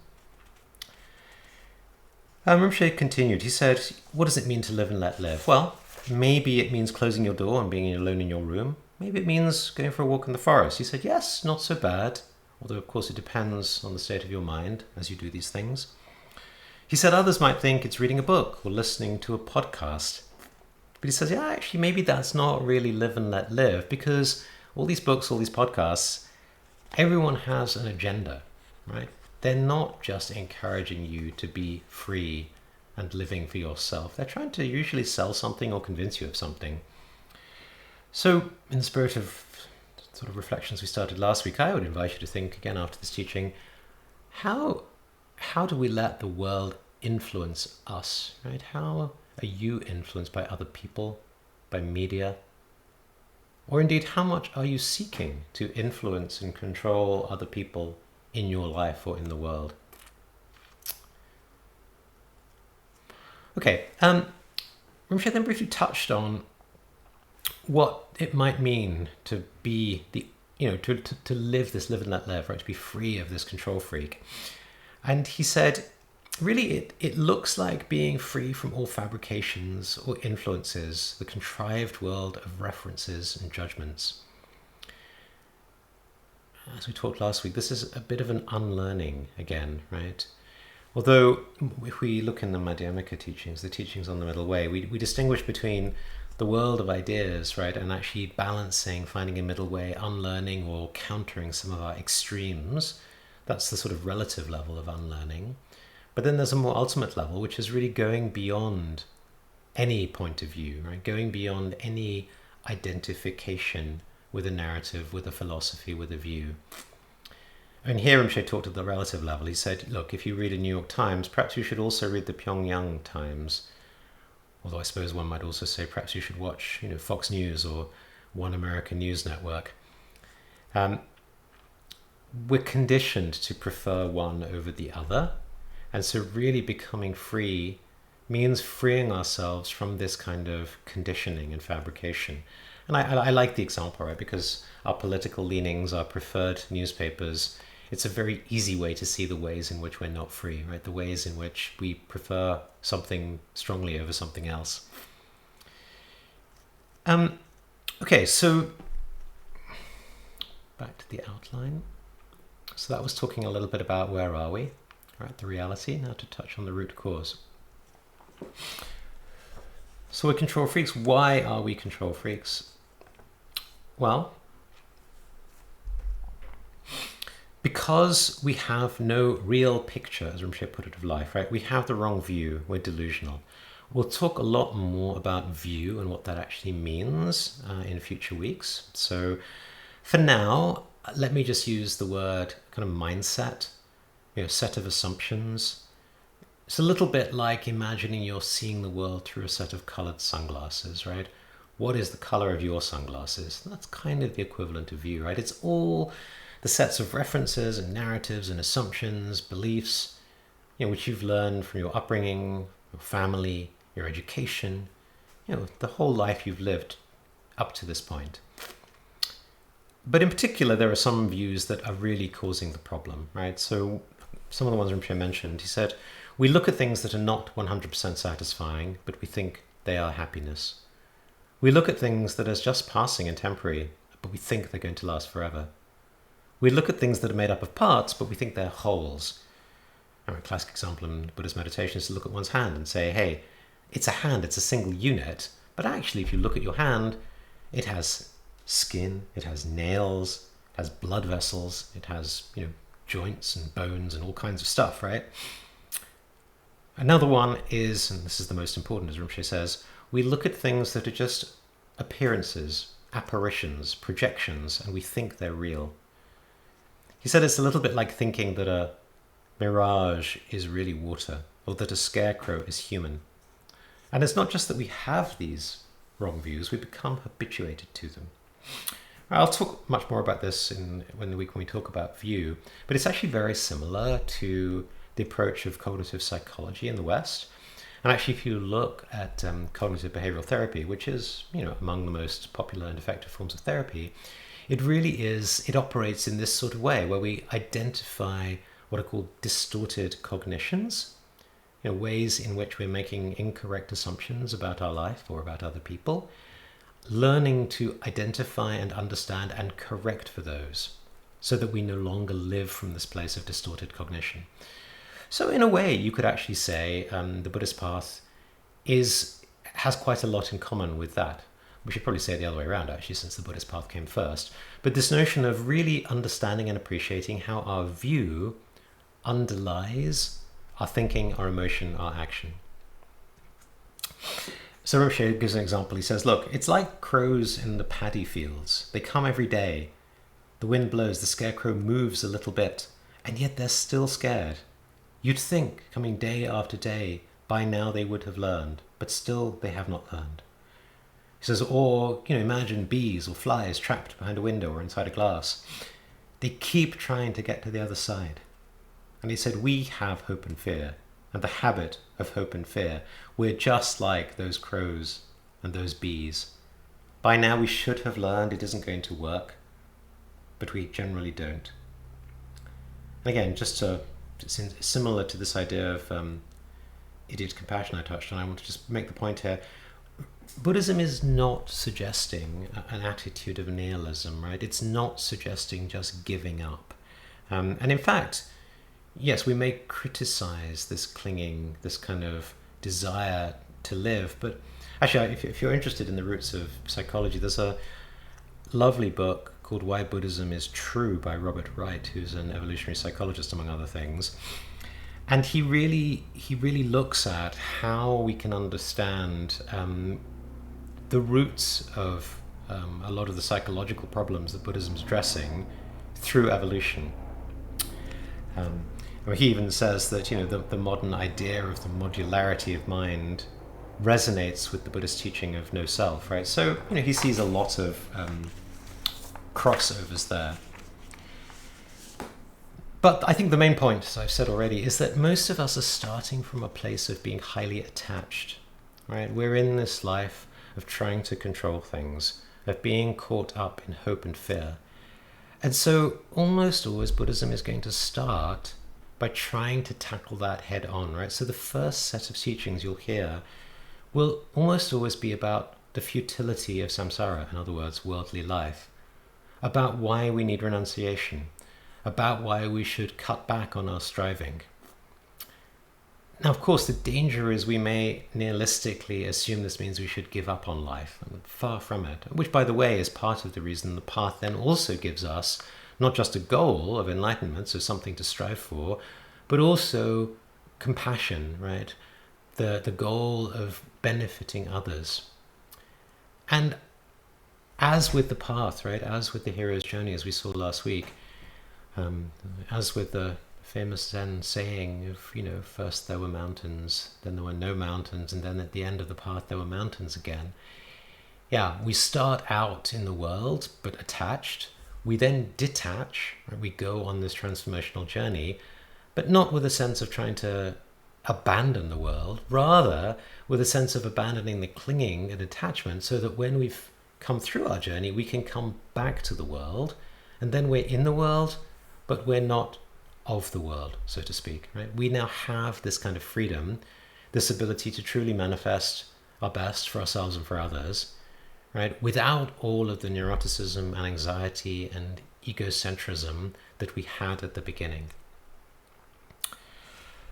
So that's the second, right? The root cause, our wrong views, and let's talk a little bit about the third noble truth, the goal. Here Rinpoche said, it's really, he started by a recap. He said, actually, if anything, it's really important to start this path by having the confidence that we have what we need. Right, and he talks about this more. We'll touch on this in the teaching next week. That we have this awareness, this sentience, this cognizance, this consciousness, call it what you will. And there's something we have that we know we can come from this place of holding and observing and being aware of all the thoughts, all the emotions that are in our experience, right? All of our experiences. We have the ability to be aware of experience, not just trapped in the experience itself. So that in itself tells us we can, at least in principle, live from this place of awareness, right? Rather than be caught in phenomena and emotions. As Rinpoche says, if you pay a little bit of attention, you invest a little bit of time, you will learn to become confident in this for yourself, right? So to do a little practice. He says, you have it already. You don't need to download it. You don't need to get it from somebody. You don't need to pray for it. And indeed, nobody can take it away from you, right? It's yours. And actually, in the Mahayana path, part of what it is to take refuge is to accept this notion that you have what in that path is called the Buddha nature, right? The nature of mind, this non-dual awareness. And that whatever is covering it, right? What are called the defilements, the emotions, the wrong views, and we'll talk more about that, but those can be removed, right? That foundational confidence. As Rinpoche says, it's good to start with that, because then we'll want to continue with the path, right? Second step is to acknowledge our flaws. And we've talked a lot about accepting that we're control freaks, understanding that we're very partial in terms of wanting New York Times and not the Pyongyang Times, admitting to ourselves how we are like the crows and like the bees. But then being brave enough to step out of our comfort zone. as Rinpoche said, but even admitting our flaws is already difficult. Yeah, already difficult. So that's already, you could say, a form of transformation. Even to admit to oneself, wow, this is actually the reality of my life. Part of the reason I think the Buddha had it as the first noble truth, right? You really can't proceed with the path till you spend long enough being honest with yourself about the situation of your life, your emotions, your mind. And then, yes, we talk about the origins of those flaws in terms of wrong views, and there's a very rich and deep analysis, and we'll come back to that, I think, in future weeks also. But then the goal, and Rinpoche says so now, the third noble truth, to learn to appreciate the uncontrived, the unfabricated, the unmanufactured, as Rinpoche put it, the unfranchised. And as Rinpoche said, this is actually even more difficult, much more difficult than admitting our flaws, because we kind of don't know what we're talking about when we say uncontrived, right? As Rinpoche says, not only have we not experienced it, we don't even understand it intellectually. And remember, understanding, experience, realization. So we do need to start with some hearing, contemplation, and meditation, right? We do need to start with a little bit of study. Otherwise, we're kind of sort of operating in the dark. Yeah. So having said that, the Rinpoche gave some examples of what does it mean to be uncontrived in a very relative sense. He says, we all secretly like to have a drink and go to a party. It makes us a little bit more loose, a little bit less afraid, a little bit less embarrassed. We like to see a child walking naked in a restaurant. It makes us feel happy. Why do we like raves and parties? Why do we like weekends? When we have a chance to live and let live, we tend to prefer wearing pajamas or yoga pants rather than a tuxedo. Yeah, so, it helps. I guess we already aspire for this kind of leisure, this kind of uncontrived way of living in our ordinary lives. But I think continue to aspire, especially to aspire to understand what does uncontrived and unfabricated really mean, right? According to the highest teachings in Buddhism. I'll just give you one quote as a taster. So from Jigme Limpa, who is one of the great Dzogchen teachers in Tibet, from his text, the Yeshe Lama, he says, "Do not contrive or elaborate the awareness of this very moment. Allow it to be just as it is. The great primordial liberation is not like being released from bondage. It is natural radiance, uncontrived by the intellect, wisdom unsullied by concepts." Okay, so again, as I say, just for inspiration, but just to give you a sense of where the path is going to end up taking us. So, last, the path itself. So 3D. It's about, as Rinpoche says, becoming accustomed to a certain way of living, a certain attitude and motivation. He says, practice in Buddhism gets misinterpreted. We get caught in certain formulas, and I think by formula he means particular forms or ways of practicing, whether it's mindfulness or visualization practices in Vajrayana, whatever it might be. As he says, these are good, don't get rid of them. But actually there's another way to think about practice, actually a better way. And in fact, we will come back to this because he talks about this a lot when he talks about vipassana. It's less about the form of the practice, less about the doing, much more about the being, right? As he says, the attitude, the motivation, and in particular bringing a non-dual awareness to the practice. Using it as a way of seeing truth rather than just doing something. So in particular, what it is that we're trying to see is what's called the 3 marks, right? So when I earlier mentioned, Rinpoche mentioned, some of the ways we have wrong views, basically these are the opposite of those wrong ways of seeing. So the first is what's known as anicca, right? Awareness of the temporariness of all things, right? Everything, not just life or seasons or ideas or values, but everything. Everything is changing all the time. Maybe something's more quickly, something's more slowly, but it's all changing. And really, this is something you can bring into your everyday life, right? You don't have to be sitting on a meditation cushion to bring awareness of impermanence and change. Or she said, even just an example, like when you say to a friend, see you tomorrow, maybe just have a little thing go on in your mind that, oh, wow, maybe that won't be possible. Who knows what's going to happen between now and tomorrow? Maybe I won't be there. Maybe they won't be there. Who knows? As he says, even if you don't sit and meditate for a single minute, just remembering this impermanence, this temporariness, that is already Buddhist practice. And again, look, it's not that this is a bad thing either, right? The fact that things are impermanent means that situations that are currently bad or unpleasant can also change, or they can also become good, right? So don't bring a value judgment that these truths are in any way bad or depressing or anything like that. No, they're not bad, they're not depressing, they're just truths. And in fact, to the extent we see them as bad or depressing, that's part of our own view that's getting in the way of us fully accepting the truth. Okay, the second truth is dukkha, right? Unsatisfactoriness, sometimes translated as suffering. The awareness that nothing will satisfy you completely. Again, Rinpoche says, doesn't mean you shouldn't go partying or window shopping, but don't be like the bee in the jar. Have the awareness that even if you're having some fun temporarily, it will not satisfy you completely.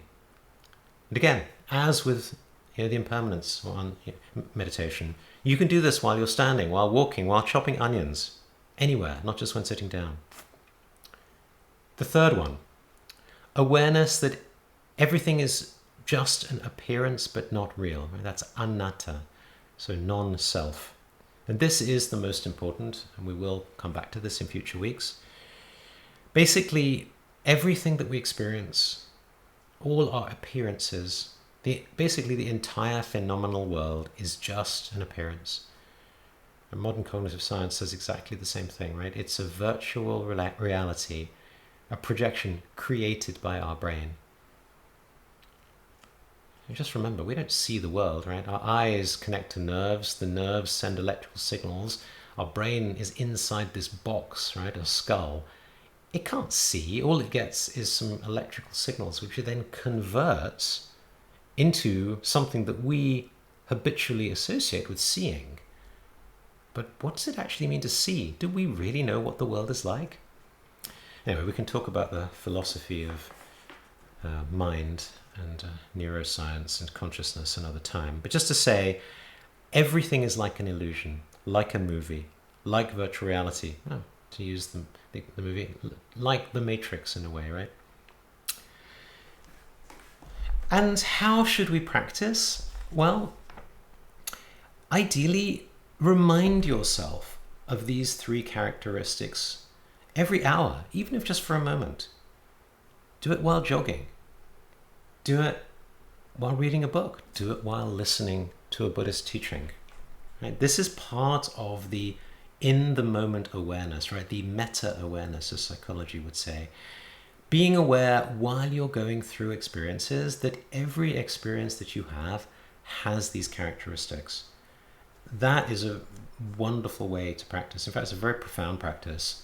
In fact, I think Rinpoche would go further. He would say, if you're doing all your other practices, whether it's mindfulness meditation or chanting mantras or visualizing deities, but you don't do it with awareness of these three marks, with awareness of this view, you may not actually be practicing Buddhism at all. And as he says at the end, go to a shopping mall. See how people there don't understand these things.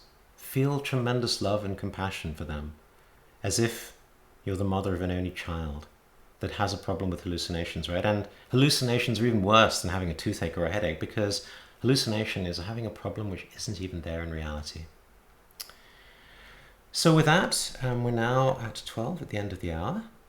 Thank you. Please submit questions to the form. We'll take a 10-minute break, and I look forward to seeing you in 10 minutes.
right, so welcome back. We're now into the questions and answers.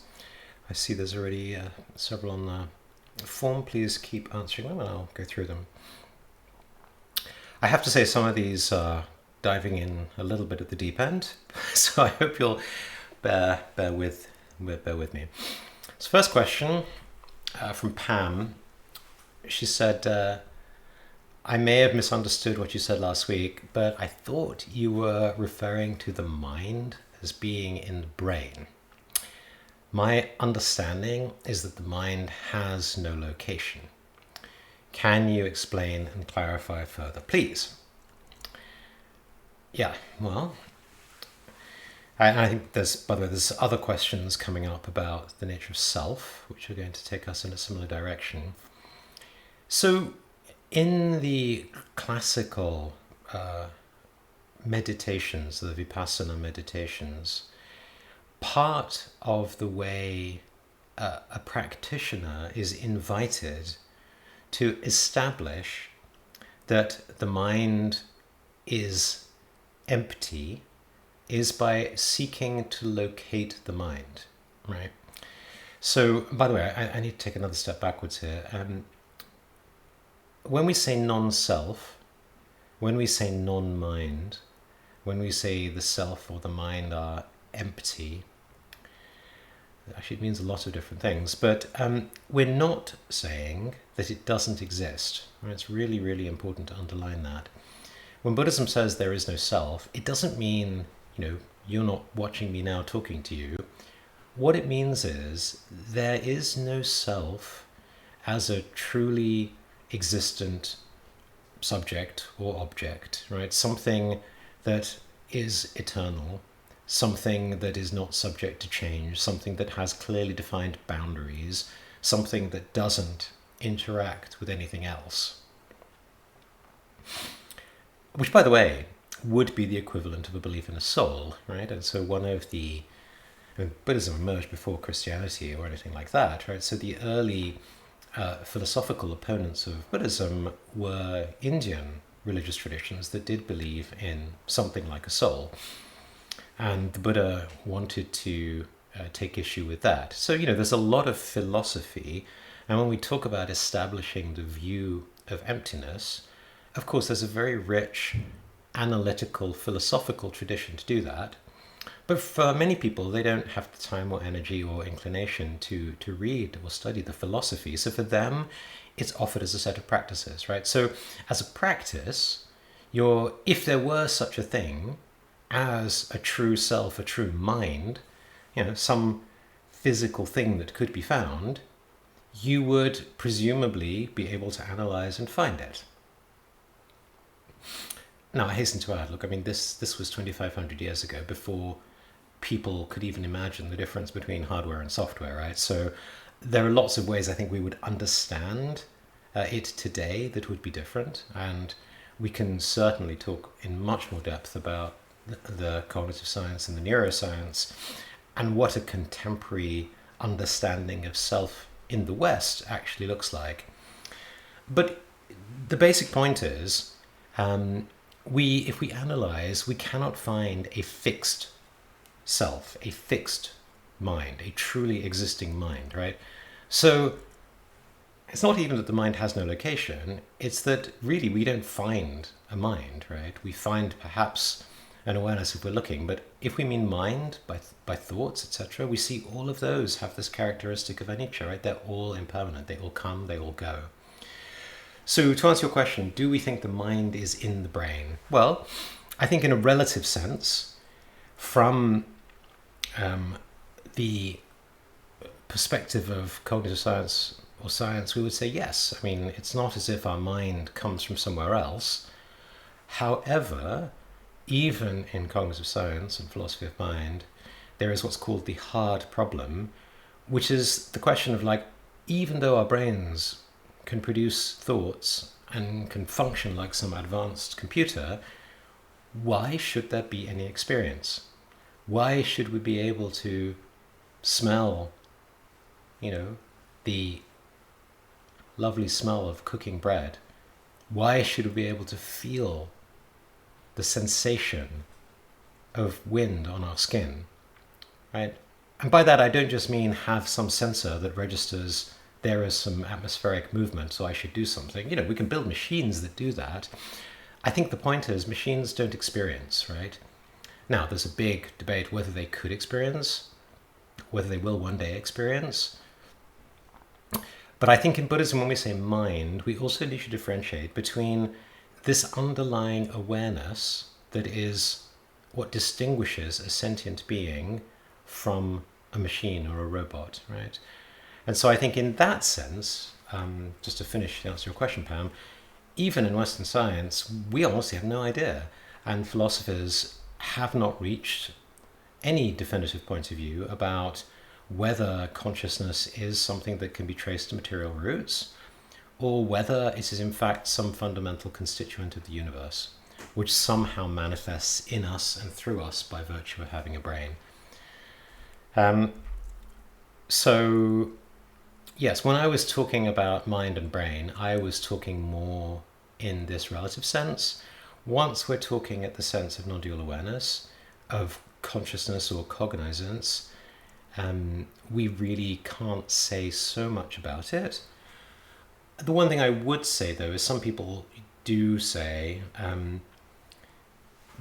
within physics there are certain limits about how information could be stored or transmitted, which do require, as far as we understand it, some physical substrate, right? You can't store information without some storage device.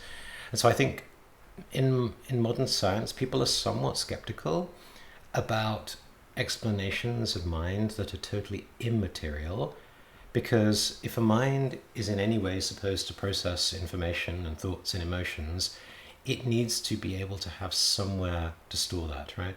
There are physical constraints. We can talk about entropy and information theory and so forth. So just to say, I think that's, while I wouldn't say it's conclusive, I would say there is, a tendency in Western science to suggest that a completely non-material explanation of consciousness, I think people are a little skeptical. But let me just say we don't really know. Okay, question from Lucy. As a beginner, how do I better understand concepts like shunyata, in other words, emptiness, and non-dualities so there is no wrong conceptualization? Meaning that they don't have to be broken down later, and actually they're concepts that are actually helpful on the way to somehow truly realize these. And related to this, how does the realization of shunyata or non-duality help us in daily life onto enlightenment?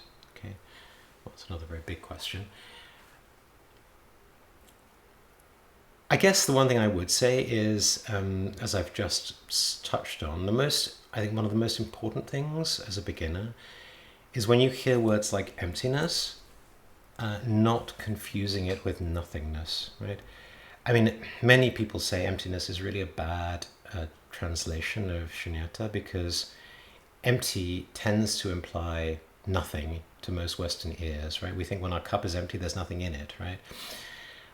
Empty doesn't mean that. What it means in the Madhyamaka, right, in Buddhist philosophy, is it means it's empty of a true nature, right? It doesn't mean it isn't appearing. Right, so go back to the examples we just had in Rinpoche's teaching. Yeah, we can talk about seeing a mirage. Right, there is an appearance of the mirage. We say it's an illusion because there's no water in reality. Right, so that's an outer example. The inner example is what I was saying about the way our brains construct the experience of seeing things. There's no actual colors inside our brain. I mean, color is a phenomenon, mysterious and wonderful, that our brain manufactures. Right? The world doesn't have colors per se. The world just has light of different wavelengths. And, even among humans, there are some humans who are what called tetrachromads, right? They have 4 rather than 3 basically cells to see color with. And for them, they have an experience of color that is quite unlike well, certainly mine, I'm a normal trichromate, right? And in the opposite direction, we also know some people are colorblind, right? They can't see the difference between red and green. So just to say, there are the way our brains construct our experience is just as much a virtual reality construction, right? So it isn't really there. There's no color that's really there in the world, but we experience it, right? It feels really real to us. And what's more, when I say red and when you say red, we kind of think, well, we can point at the same things, right? We can both look at a red apple and we can both agree that it's red. I mean, philosophically, we can have this big debate. How do I know that when I see a red apple, my experience of red doesn't correspond to your experience of blue? Well, big debate. We won't go into that. But just to say, the key point here is that just because it's empty doesn't mean it isn't there, right? We have appearances, but these appearances do not have a true and substantial reality. And by the way, that's back to anatta, right? The third of the three marks, which is essentially what it's saying. I mean, emptiness shunyata is a more Mahayana way of presenting anatta. But the underlying idea is very similar. And the reason it's so important is because it goes back to the root cause, right? The root cause is most of us take ourself to be real. We don't take it to be just a construction. We don't take it to be just a virtual reality. We don't take it to be just a narrative construction, right? A story we tell ourselves about who we are. So, yeah, I think related to that, I think Rinpoche will always say, when it comes to studying the middle way, always be aware of the two extremes, right? So one extreme is what is called eternalism, right? This idea that things have a soul, have a self, have an identity, have a fixed nature, right? So that's kind of attributing more than is actually there. And the opposite would be nihilism, right? It's a kind of denial. It's a kind of idea of like, I don't care, nothing matters, why bother, right? Why get up in the morning, right? If it's all an illusion anyway. And I think, notice for yourself, so this is another really good contemplation as you go through your day, notice the times in your day when you're caught up in a more eternalistic perspective, right? So it's when you have an experience, you say it's a real good experience or a real bad experience. I really like this person, I really hate this person. Or even as basic as like, oh, this person's very attractive, I would like them in my life. You relate to them no longer as a fluid, illusory process. You reify them, you solidify them, they become a thing, they become an object. You now get into the hope, the fear, the possession, the craving, right? You've lost all of this uncontrived, unfabricated freedom of the child running naked in the restaurant. You've lost it, right? Hence, you become a control freak, hence you suffer.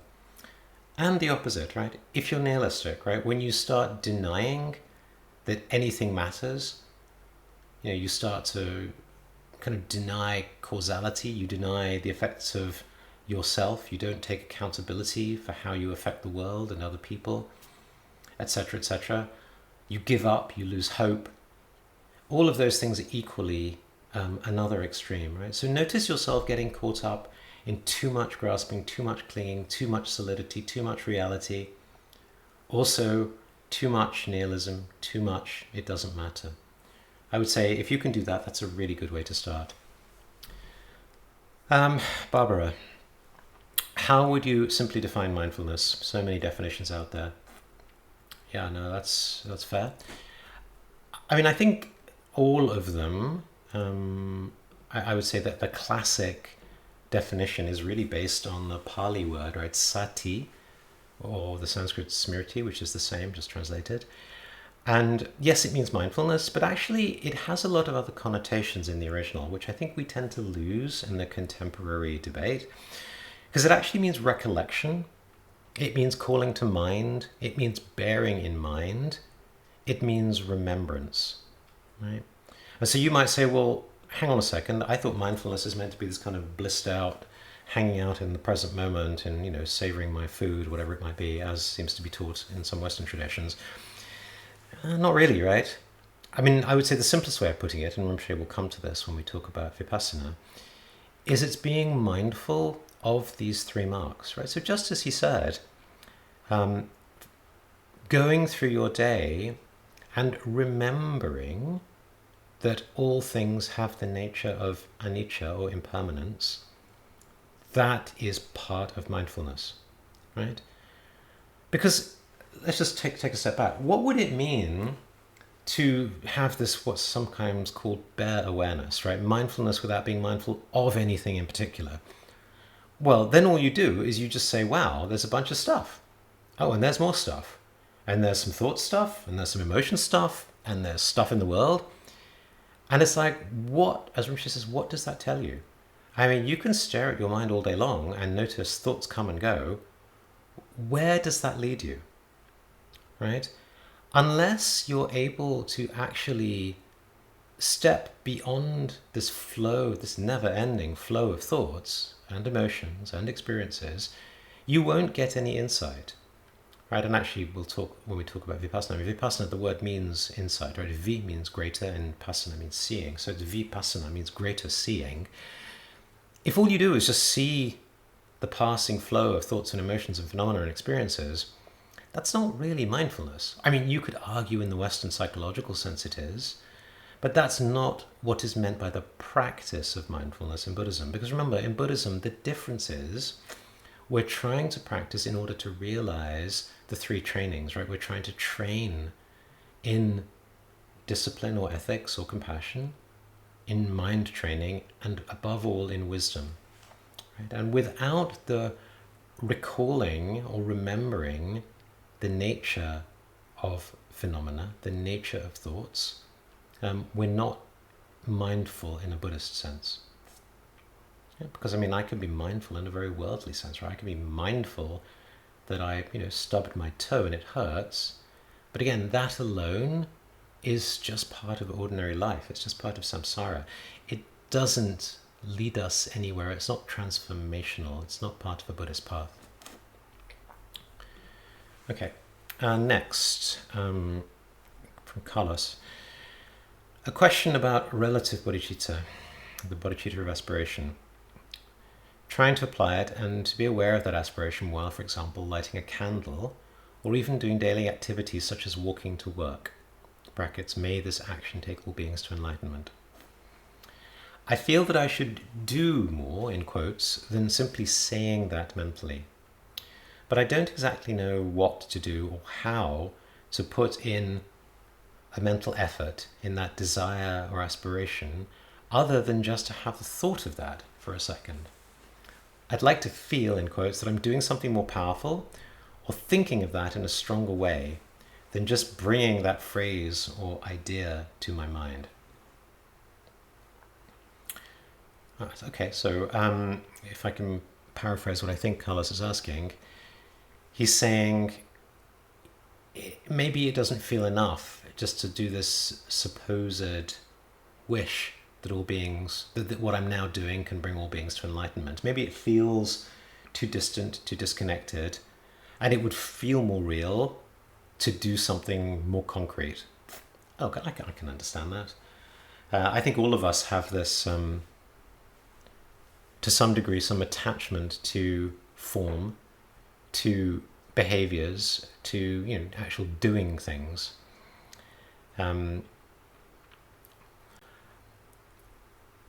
think, though, as we have said a couple of times today, and even last time, the training in aspiration is really encouraged as a thing kind of that's worth doing on its own. I think sometimes, by the way, this is a big criticism of Buddhism from a lot of Western progressives. That they're not sufficiently engaged. And I know sometimes there's this idea of like, don't just sit there, go out and do something. And I know I've also seen a lot of Western mindfulness teachers.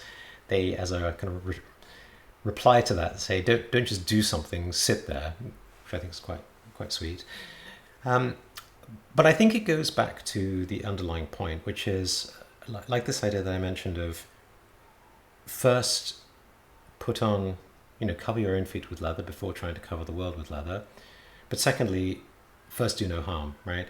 Become more humble about the likelihood that what you're about to do is actually going to do any good at all. Because unfortunately, I mean, so many of our good intentions, if we're not skillful, end up just making the world worse off, right? They cause more harm than do good. So having this sense of like, wow, yes, I should aspire to be able to do good. But I think even going back to what we said at the beginning of today, right? Just noticing how obstacles will come up. They'll come up in the world. They'll come up on our path. Right? We will become disheartened. Bad things will happen in our life and we'll think, man, I just lost my job. I don't feel like doing my practice today. Well, this Buddhism's a waste of time, right? It didn't help me when I needed it, right? I'm unemployed. I have no income.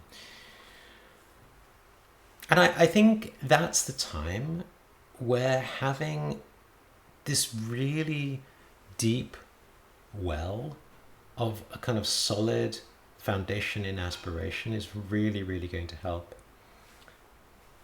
As we said earlier, right? If you want to become a ballerina, you need to be really comfortable with your feet bleeding, right?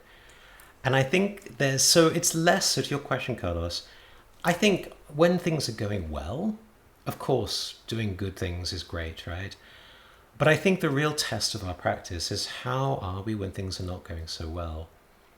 And there's a very famous quote from martial arts master Bruce Lee where he says, the test of our practice really is not kind of how things are going when everything's good, but basically when you're under stress, when you're under duress, when conditions are difficult, you don't rise to the level of your aspiration, you fall to the level of your practice.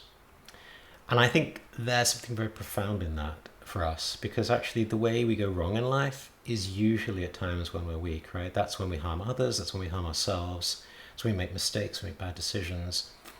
So that's the time when we need the most protection. And so yeah, similarly, I think it's very easy to lose hope, to lose faith on the path, especially when it gets difficult, when it gets boring. So I think really having that foundation in aspiration is so important. And I think the other thing Rinpoche says is, doing things in the world, I mean, it demands time, it demands money, it demands energy. Not to say that we can't and shouldn't aspire, we should. Whereas aspiration, like the practices we've talked about earlier today, that's something you can do anywhere, anytime, right? And so there's something very, very powerful, partly also because it's really a training in mind, right? It goes back to this mind training. The more you repeat an action or a thought or an emotion, the more it becomes part of your habitual nature, right? So as practitioners, we're trying to transform our habitual way of thinking and experiencing the world into something more aligned with the reality, the truth that is described in the Buddhist teachings. And so part of the benefit of aspiration is we can do it often and we can do it, kind of all the time. So it's actually a very powerful practice because we can do more of it. So it's going to transform our minds more quickly. But I will say though, another thing I would say is there's another teaching that comes up all the time is when you think about a practice, how to decide how much to take on, right? And Rinpoche used to talk a lot about the idea of the charnel ground and the forest glade. I mean, in the original Buddhist teachings, indeed path, a person would leave the town and go to the forest, right? So you still have this in the forest traditions of Theravada.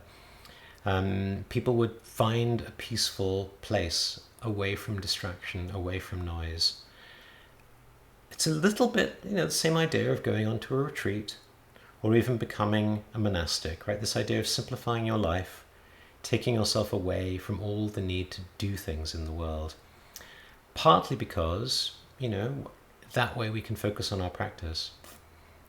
I think the challenge with doing things when we're not yet practiced, or the challenge in always facing those opportunities, may be that we get too distracted by the doing, and we don't do as much to continue to train our minds and train our hearts. So I guess I'm not fully answering your question, Carlos, because you did ask for something more. I guess what I'm doing is I'm saying, actually, no, aspiration's good, please keep doing it. But I think for now, that's what I'll say. All right, Edith has a comment on the question. Her question was, any good references regarding American Buddhism? For sure, yeah, I mean, I can add those into the site somewhere. John asks a question saying, Alex, you say you're a practitioner because you want to make a difference in the world. Can you elaborate your position, please? Because any spiritual practice seems to be about acceptance of what is and allowing life to unfold. In my experience, most people's good intentions fall squarely into the disturbing others box. Yeah, it's a very fine point. And actually related, I think it's a different way of posing the question that Carlos just posed, but from the other angle. Yeah, I mean, I think this... so, it also goes back to Pam's question. So, and back to the middle way. Right, the challenge, I think, with all of these questions is distinguishing what in the middle way teachings we call the two truths. Right, the so-called ultimate truth and the so-called relative truth. And it's not even that there are two separate truths. It's not as if we leave the relative world and go into some other more ultimate world, like some kind of heavenly realm. Rather, it's that all phenomena simultaneously have both of these characteristics, right? They have the relative truth in the sense that they appear in the world, right? That they function, we can interact, we see them, we experience them. And they have this ultimate truth, which actually is not really a truth. It's kind of a non-truth, because if you study the Madhyamaka, what it says is the truth about phenomena is that there is no ultimate truth. So that might sound a little much, so we can study that at our leisure a little later perhaps. But to go to your question, John, I think at the ultimate level, yes, we have to learn this notion that there is no intrinsic reality. And so trying to kind of mess with this world of appearances while believing that we're going to accomplish anything real or true, that's clearly a mistake, right? Because we're confusing then our appearances with their underlying reality. But I think the opposite is also true, right? The danger of going only to the ultimate and denying the relative is we ignore experiences. We ignore appearances. We ignore the fact that there are sentient beings who experience happiness and suffering. And so in purely the relative world, in the world of illusion, in the world of appearance, in the world of change, we can and we should, as bodhisattvas, aspire to try and benefit while still acknowledging that it is all ultimately still anatta, right, or shunyata. So that's why, especially in the Mahayana, we always talk about wisdom and compassion always having to come together, right? And if I interpret your question, if I push it to its limit, John, you're basically saying, surely if we engage in the world, we're kind of missing the wisdom to such an extent. And I'm like, yeah, but if we don't, we're missing compassion. So that really does go back to Lucy's question about how do I understand shunyata. I think another way of checking is to say, am I always holding both wisdom and compassion? Because too much sort of emptiness orientation, right? Too much in what, the wisdom dimension. Yes, we acknowledge none of it's real, but the problem would be then we've downplay the compassion. Right? Too much compassion without acknowledging the non-self, we then go back to what we discussed earlier, the idiot compassion. And this is part of what makes it so, so difficult, because it goes against our ordinary habitual way of thinking, right? Because normally we rareify things, we solidify things, and so we can't imagine doing something in the world without doing it like for real, right? We think all action must be solid, must be rarefied. And it's true. If you approach your action in that way, then it will purely be a way of disturbing others. Right? So this is the challenge for the Bodhisattva, how to engage in action, but simultaneously while holding wisdom.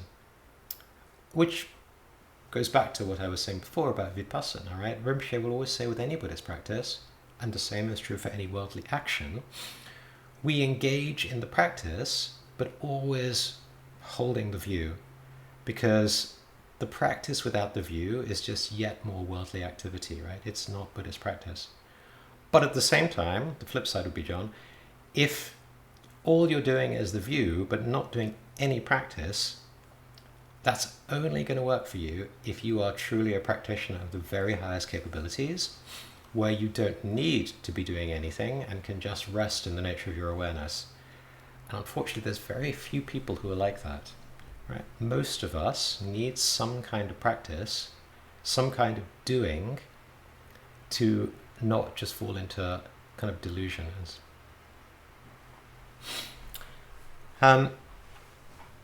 Okay, Steve's question. In the second hour, you said many times, Rinpoche said. Are you referring to a specific teaching? Well, yes. So, Steve, most of what I said today, not everything, most of what I said today was actually from the teaching, which is on the website, called You Are Your Own Master. So you can find it there. I encourage. In fact, I've also put it in the course outline. There's a link there. You can just click on it.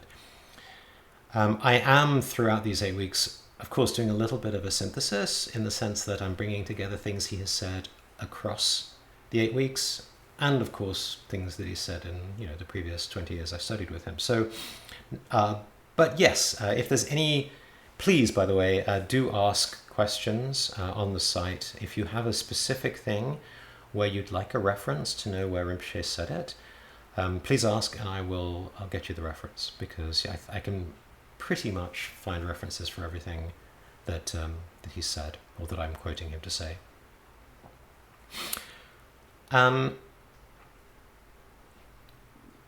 So Steve also said,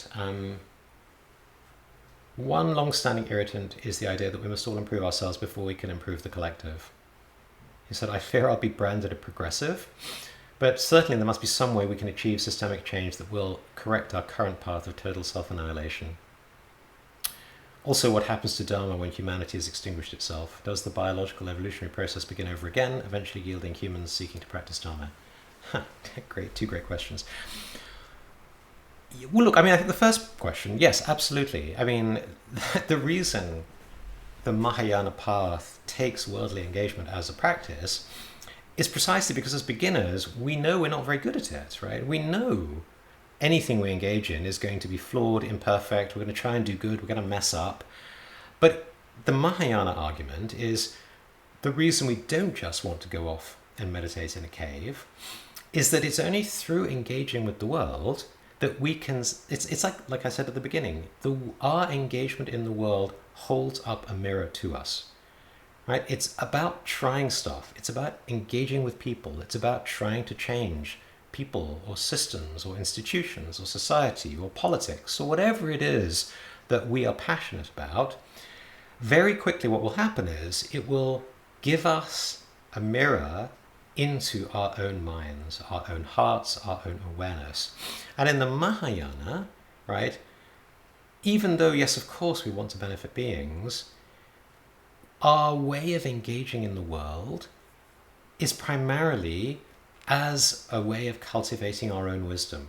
So again, this is not selfish, it really isn't, but it's acknowledging that through using our action in the world as a mirror, as a training, as a container, right, as an alchemical crucible, as our path, right, taking everyday life, taking worldly engagement as a path, that's a very different way of thinking about it than thinking about it as social justice activity. Not to say that it won't also benefit others, right? Absolutely, we can and should aspire that it will. But just to notice, if you lapse out of taking it as a path and just take it as, social or political engagement, fine, it's no longer a Buddhist practice. Right? And if you then say to me, which you're entitled to say, you'd say, well, these damn Buddhists, they're so concerned about their practice, why can't they make a world a better place? I think all we can do is go back to what we said last time, right? The first week. What does it mean for the world to be a better place? And I think we can talk about the outer world and the inner world and the innermost world. And even this week, when we talk about the Four Noble Truths and we talk about root causes, and to be honest, even when I work as a coach or a leadership advisor, I can try and help executives and politicians and leaders in society to make change. But if they haven't done the work on themselves, it's going to end up pretty messy, right? So again, I think somehow we have to hold both. We have to hold the compassion, the desire to really engage in this illusory world, but also the wisdom to really transform our own minds. So to the extent that we're making it an either or, I guess that's the bit I'll push back on. To your point about total self-annihilation and what happens to Dharma, well, I think the traditional Buddhist answer is, we're not the first universe, we're not the last. In fact, in the Buddhist world, we're a tiny speck on this 3,000-fold universe, right? There's all these other worlds, these other realms, these other universes. Actually, even in modern cosmology, we don't really know, let alone if you were to do something like a many worlds interpretation of quantum physics.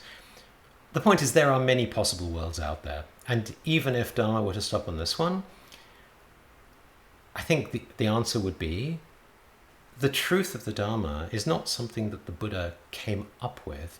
He merely realized what is the nature of phenomena, what is the nature of the mind, right? So when we talked earlier about these three characteristics of anicca, dukkha, anatta, right? The impermanence, the unsatisfactoriness, the non-self. If indeed humanity were to disappear and the ants were to take over, or indeed the sentient AIs were to take over, I think that the Buddhist argument would be any world that they would inhabit would still have these characteristics, right? Phenomena would still be impermanent. Any creature that has goals will find a lack of total satisfaction. And there is and never will be no true fundamental self. I think Madhyamaka philosophy has done a beautiful job of demonstrating. And to be honest, I think even Western contemporary philosophy would agree with that. So there's no real debate there anymore. I think it's more, if anything, just to sort of take a side note on Western philosophy, not a debate about non-self, nor, by the way, would Western science debate non-self. I think if you look at any neuroscience, they'll tell you there's no part of the brain where the self lives. There is no self in the brain. I think, as we said last week, though, the big difference with Buddhism is you can be a philosopher, you can be a scientist, you can know these things to be true intellectually, right? You can study the neuroscience of how there is no self, and yet when you're stuck in traffic behind a bad driver, you get just as upset as somebody who doesn't know that truth. So again, I think the really important point with Buddhism is not even knowing these truths intellectually, but practicing them. And I think that also goes back to your question, Steve. Well, in this future world where we've all annihilated ourselves, even if the truths were to be rediscovered, would there be a desire to practice? And I think here Rinpoche's answer has always been, well, assuming in this future world we still have sentient beings, right? Assuming we have creatures, or indeed AIs, that have a subjective sense, a felt sense of experience, as long as the three marks are true, which we argue they would be, these creatures, these beings, will experience suffering.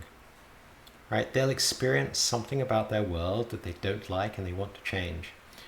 And as soon as that's true, that they want to do something about their experience, say what you will, they will then in some way start to build a path, right? And over tens, hundreds, thousands of years, that path will end up becoming a way of both explaining and then developing practices to realize these truths, these three marks, the nature of phenomena, the nature of self. I mean, would the path look anything like any of our current practices? I mean, I don't know. I don't know what you could say about that.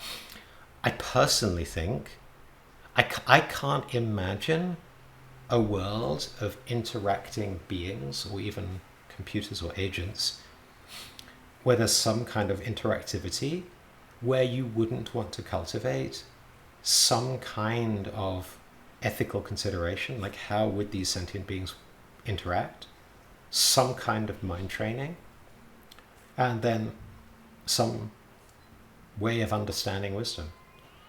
So what does that look like? I don't know. I don't know if any science fiction writer has written a Dharma future in a different universe, but I guess that would be my question.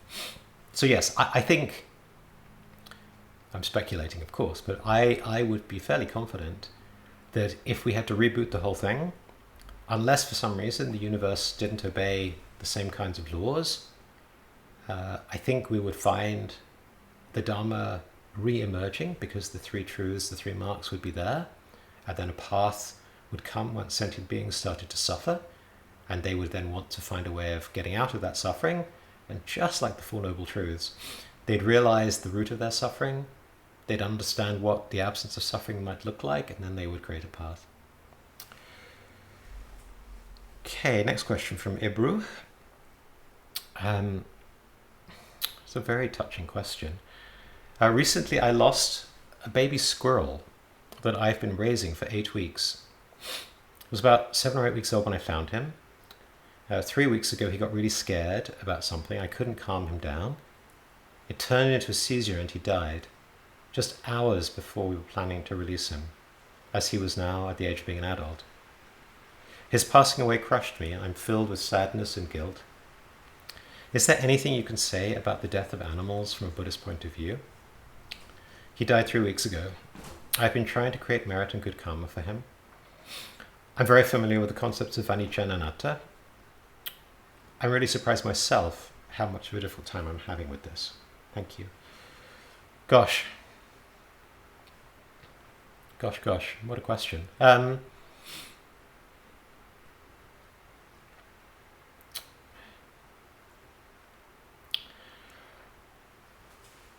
I mean, I obviously don't know your kind of attitude towards the teachings on rebirth and so forth, but if that's something that resonates with you, one thing you could certainly do is, aspirations, prayers, that whatever has happened to this squirrel, may he or she or it, in its future birth, be able to encounter the Dharma more directly. Now, you could say, some people would say, look, there's all these stories of the Buddha's previous lives when he was an animal, he was all kinds of different beings in different realms. And, it's just fairy tales. How can this help? Well, I think it's a little bit like we said last week, yeah? We like to think of ourselves as rational, but actually, we are strongly moved by myth, right? By narratives, by stories. And I think finding, and again, this comes back to these two truths that we talked about, because our life has no ultimate purpose, right? There is no pre-written true story. All we can ever do is tell a story that is meaningful to us. So I think the question for you, Ebru, is really about how can you construct a story for yourself that is meaningful for you about this squirrel, about your relationship with this squirrel, and so forth. And bearing in mind that all stories are ultimately false. So a story's worth really, and Rinpoche talks about this, we'll talk about this in future teachings, is as a skillful means. And by the way, all Buddhist teachings are the same, right? And I think Rinpoche gave a lovely example. Imagine you were some great scientist from MIT and you're out with your child and walking near the edge of a cliff, and for some reason your child has crawled right to the edge and is at risk of falling over. Do you want to give them some lecture about gravity and why it's dangerous and how if they fall, some bad thing will happen to them? He's like, not really. Much better just to sort of have some stuffed teddy bear and try and entice them away from the cliff with the stuffed teddy bear. So back to this idea of coaching oneself. Now this may seem like a big ask, but really, if as sort of self-sufficient, mature practitioners, one thing that's very good to be able to do for oneself is to figure out what is the necessary teddy bear to give oneself when one is too close to the edge of the cliff. Right, so to your story, Ebru, I think it really is a question of what is personally meaningful for you from the Buddhist teachings. Is it this idea of thinking of aspiration for the future life of the squirrel? Or perhaps you're the kind of person who says, I don't believe in future lives, right? That's not helpful to me at all. Okay, so maybe then you can think of it differently, right? Maybe then you can use it as a way to reflect on your own spiritual path, right? Both in a sense of gratitude, perhaps, for what you did do, but also noticing then the strength of your emotions and then just recommitting to your own practice. Noticing, again, without judgment, without making your emotions a bad thing, but just, as you said, just this surprise of like, wow, they're still really strong, right? And using it then as an opportunity to say, well, let me, I hope I don't exaggerate here, but let me use this poor baby squirrel almost as like a reason for me to do my own practice. Let his or her short life not be wasted, if only because it had the effect that I recommitted to my own practice and study of Dharma. And I would say if that's the only thing that you take out of this, that's already incredibly beneficial and auspicious. So there are some more questions, but just in view of time, I shall stop here. I will be, again, putting out a feedback form. I would be very grateful for your feedback, especially as I mentioned earlier, for any thoughts you might have about beginners. Also, several of you have been writing comments and questions about an interest in special sessions for Vajrayana students. So I will also be sending out some form for that also to see who might be interested in what we might do in those. But other than that, it's been a pleasure as always, and I wish you a good week, and I will see you next week.